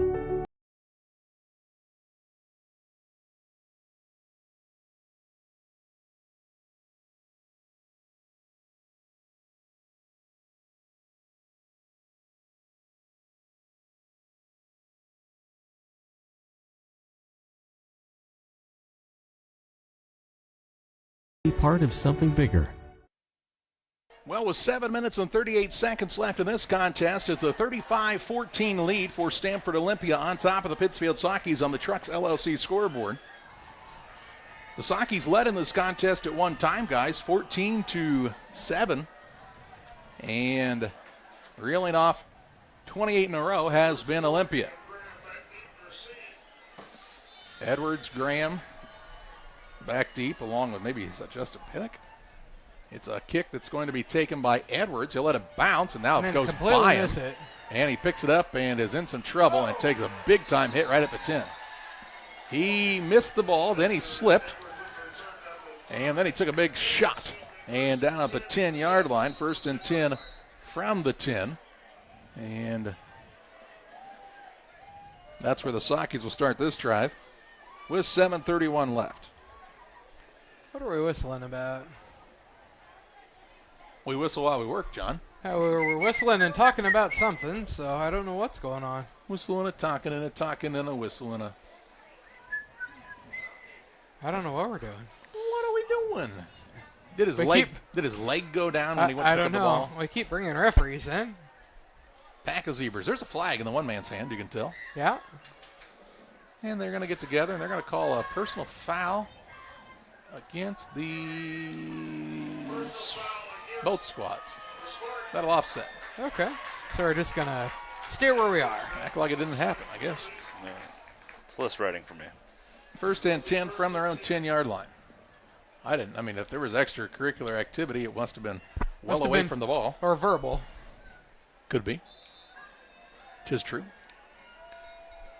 It is 1st and 10 for Pittsfield from their own 10. Down 35-14, Petty's back to pass. He now has some pressure, eludes the man, still on his feet. He's going to try to throw this one right at the last minute. Hits Carter Frazier. Frazier's got it across the 25-30-yard line. And a little Houdini action by Javen Petty there. It's a 22-yard catch and a 1st and 10 for the Sockies. He had to be very close to the line of scrimmage when he threw that ball. He had to be very close to the line of scrimmage, and I was worried at one point he may get sacked in the end zone. So, but a big play, a second big catch of the night for Carter Frazier on a 22-yard catch. And with 7:20 left in the contest, Pittsfield with a little more breathing room out to their own 32. Petty again back to pass. Rolling to his left. Throws downfield. Overthrows the intended receiver this time. That was Frazier again. A 2nd down and 10 yards to go for Pittsfield. Stops the clock with 7:15 left. Allows us to remind you about Bowler's Universe. They're open Monday through Thursday. And can serve you for lunch and dinner on those days, 11 a.m. to 10 p.m. Fridays until midnight. Saturdays 4 to midnight. Bowling starts next week. You can still get in the league. League's 4 days a week at Bowler's Universe. They also have that fall sand volleyball going on. Lots of great action. It's always a good time at Bowler's Universe. Here's Davidsmeyer on a run. He and his own man will collide, and he will lose a yard on the play to the 31. And this will result in a 3rd and 11 from the 31-yard line. Olympia had a man who was a little slow hopping up, but I think he was just at the bottom of the pile. The two teams have played fairly injury-free. Foster, of course, on the Pittsfield side. We also saw Bryson Wilson go out earlier, but I'm not sure if he came back in on that last series or not, playing the center spot. Yeah, it's so hard to notice a center, isn't it? Unless he doesn't do his job. That's right. 3rd and 11 here with just over 6:30 to play. Petty is back to pass. pressure as they set up the screen play. Edwards has it, has a blocker, and stays on his feet near the sideline, 40-yard line, ripped down now out to the 44, and that'll be enough for a Saukey first down. A 13-yard gain on the pass to Edwards, and a 1st and 10 at the 43.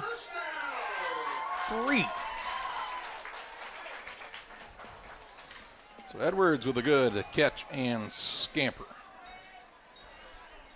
When he gets in open territory, he can be very elusive. Here is Petty back to pass once again. Has time in the pocket, now steps up, gonna run. Whoop, makes a man miss. And then is drugged down up near the 46-yard line. A 3-yard gain on the play. It brings up a 2nd and 7.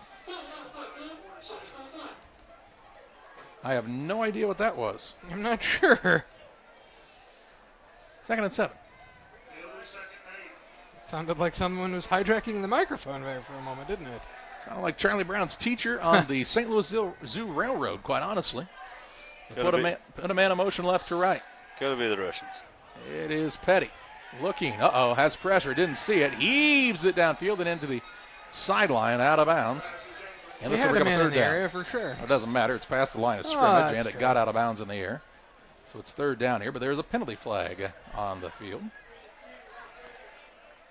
I'm going to guess it's going to be a hold trying to keep the man from getting there, but I could be wrong. Dunno. Charlie, tremendous game going on at Camp Point Central now. Legal ineligible man downfield is the call. So what's the score, John? It's still 30-22 in the 4th quarter. It's the halftime score. They had an offensive shootout in the first half and a defensive slobber knocker in the second half, it looks like. Dandy of a game.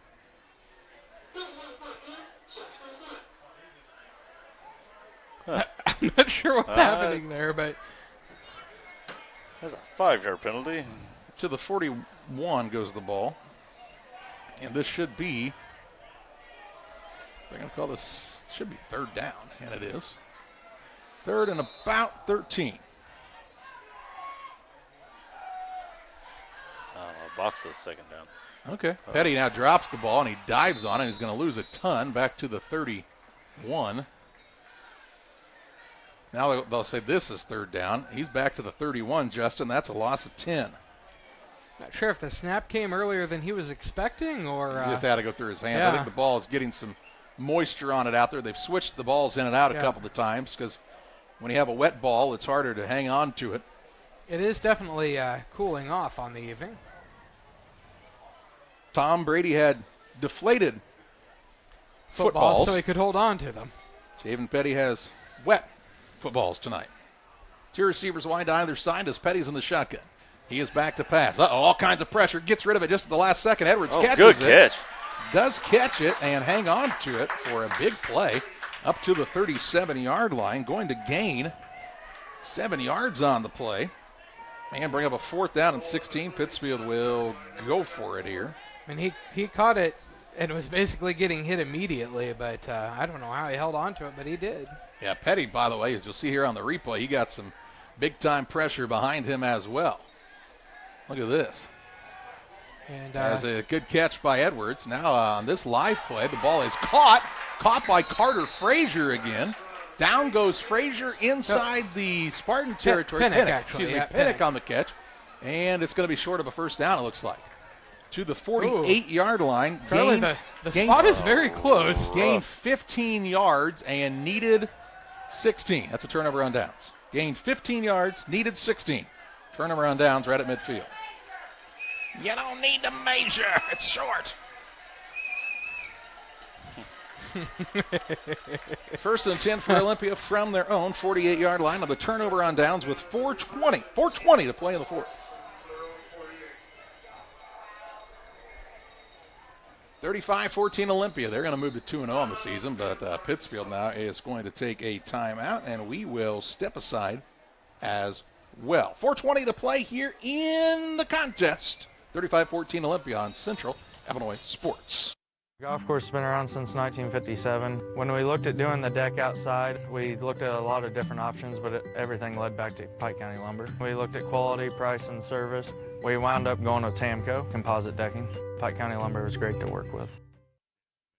Once or twice a year, I might get the cold or a flu, and my wife calls it the man flu. So you know what that is. What do I love about our team? We have a good chemistry. We all work together. I mean, come on. I've got the best job in the world. Sometimes they say, oh, I like to do handstands. Yeah, I taught Brian how to do the handstand. That's all right. And every day, I mean, it's a fun day. Yeah, it definitely makes me proud to be here. 4 minutes, 20 seconds to play in this one. A 1st and 10 for Olympia. It's going to try to run some clock now. And we'll see if they have a little different look on the offensive side. Now, they'll keep their starters. I don't have a problem with this. It's only a 35-14 game. Good chance to ice the game away with your first-team offense on the field. Keedy will be under center. I'd say you'll see some fairly vanilla offense here. Now they'll have the quarterback come back, and he's going to be chased down from behind by Tracer Mowen. And Mowen gets the big stop. No gain on the play. Going to be a 2nd and 10. On this play, John, go ahead. I'm not sure that I would have the quarterback keep the ball anymore tonight, though. No, I mean, he's kept it a lot tonight. He has, and I think look at this, John, on this design play. He kind of runs to his left, and I think it's his design that he fakes that way and then goes back the other. And Tracer Mowen was not fooled. Yeah. I mean, I think a lot of the time when he runs the ball, it's just him reading the play and making it happen too, though. Yeah, he's a playmaker. Is young Mr. Keedy. They get a tough one next week with Athens. Isn't that what we said? They get Athens. Yeah, they get to play. They get to host Athens, so that's always an advantage. Here's a run back to the opposite side. Cohen Alexander with a big carry. He's got the first down, chased down from behind, but not before he gets the ball to the 40-yard line. And a penalty flag flies right near the 44-yard line, and you would think this is either a hold. You got a pair of penalties out there. A pair of penalties? Pair of penalties. And this one is a block in the back. And we're going to walk it back from the flags there. So that will negate the run. And instead of a first down, this is going to be a 2nd down and about 12. From their own 46. Yeah, they crossed back over the 50 there on that penalty. That's why it's their own 46. It is. Yeah, hey, that's the way it works. Hey. The 50, the 55, no, sorry. Yeah. There is no 55-yard here this season. Field looks nice. Hey, really, kudos to Zach Ferguson and his crew for taking good care of this field. It's in nice shape to start this season. A lot of hard work. Keedy under center with 3 minutes left. He will keep it himself. Now option it out to the man on the outside. Cordell McKee going to chase down the ball carrier after a short gain of about 3 yards. Oh, and Shaw was also in on that tackle. I think that was Lawler, or was it Olsen? Olsen looks like on the carry, Justin. And he's going to gain 3 and bring up a 3rd down and 9. And the clock is ticking away. Yeah, it is. We'll be probably under 2:20 by the time this ball gets hiked. If you are Pittsfield, you're about to be 0-2, and then you have Williamsville at their place next week. It's a tough start. You know, Zach Ferguson talked about for the first 5 weeks, ranked opponents. Welcome to the Sangamo. It's a tough place. This Olympia team rankings came out this week. They are ranked 7th. That is up 3 spots from their preseason ranking. In 3A. In 3A. Keedy under center going to be back to pass. Rolling to his left, throws downfield. Man wide open, and he hits him.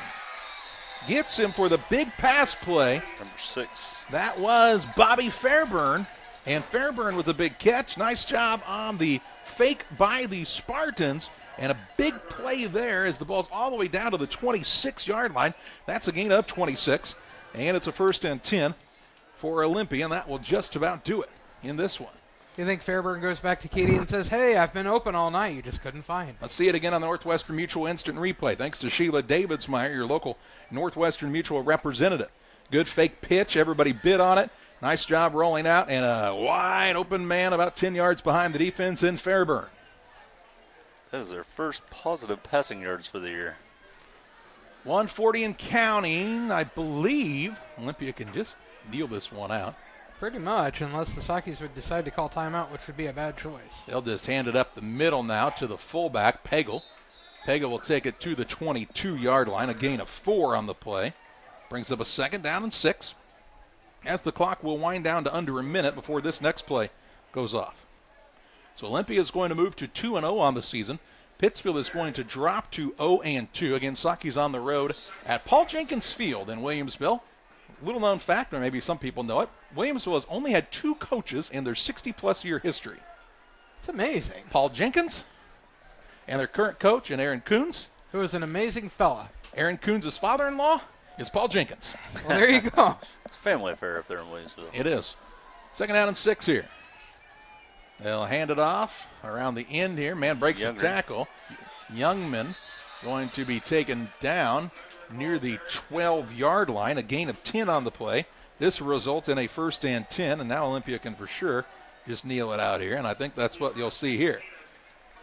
So the guys from Stanford Olympia got on the big yellow school bus and took the long trip to Pittsfield, and they're going to come away with a victory, a game they trailed 14-7 in this contest, did not panic, and made the comeback, scored 28 unanswered points, and they're one kneel away from a handshake line and a victory ride back to Central Illinois with a 2-0 record next to their name. They'll look up at the play clock, decide that, hey, we need to run 1, and it's a kneel, and it's a win for Stanford Olympia. 35-14, the final in this contest. We invite you to stay tuned to the postgame show presented by Blessing Health System. 35-14, the win for Olympia over the Sakis. Final stats and more your way after this. We do a procedure called a transcatheter aortic valve replacement, and we call it TAVR. TAVR is state-of-the-art. Wasn't really available worldwide until the early 2000s. It's a minimally invasive procedure in order to replace the valve. I'm number 1. I was number 100. Years ago, they would have to do open heart surgery, and now they don't. Had I not had it done, I would not be here today. I feel like I'm living on a bonus of blessings.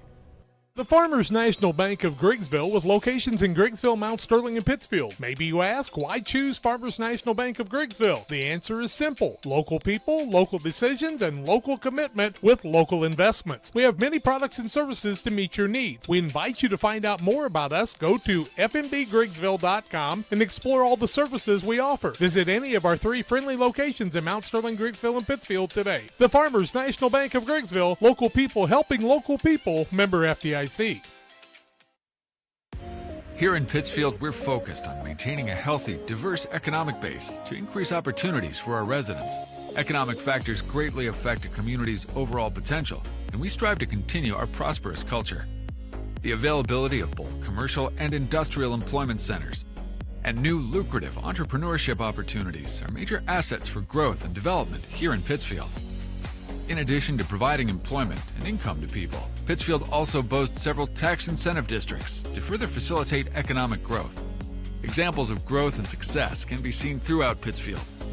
Pittsfield is located within Pike County and widely known for the abundance of white-tailed deer, and is also home to companies that have capitalized from the region's natural resources.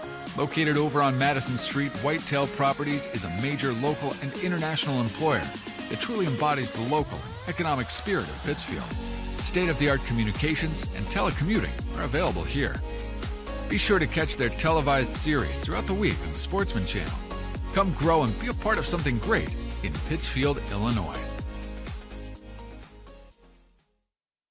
Golf course has been around since 1957. When we looked at doing the deck outside, we looked at a lot of different options, but everything led back to Pike County Lumber. We looked at quality, price, and service. We wound up going with Tamco, composite decking. Pike County Lumber was great to work with.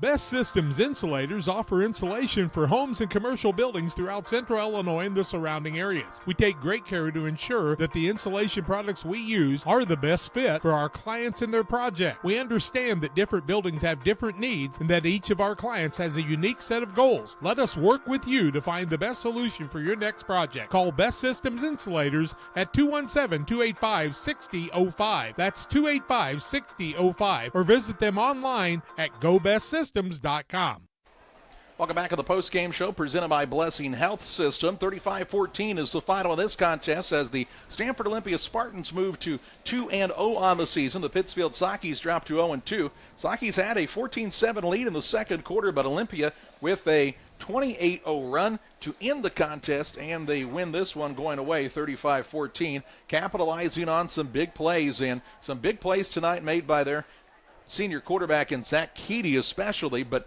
really, Justin, they had playmakers all the way around, and their guys stepped up when they needed to and helped move their record to 2-0 on the season. As Justin Poor's got to look at some final stats here on the postgame show. Starting with Olympia, Nick Olson had a really big game. And if you factor in the couple of plays that he had called back, he probably breaks near 100 yards, but he has 38 yards on 6 carries. Cade Lawler, 66 yards on 10 carries. Zach Keedy, the quarterback, with 94 yards on 10 carries. Blake Youngren had 25 yards on 4 carries. Number 22, Alexander, had 48 yards on 5 carries. And Pagel, really a workhorse back here, and he had 9 carries for 45 yards. Keedy did have that one long pass for 26 yards to Bobby Fairburn. Overall, they had 316 total yards rushing and 26 yards passing. Sockies.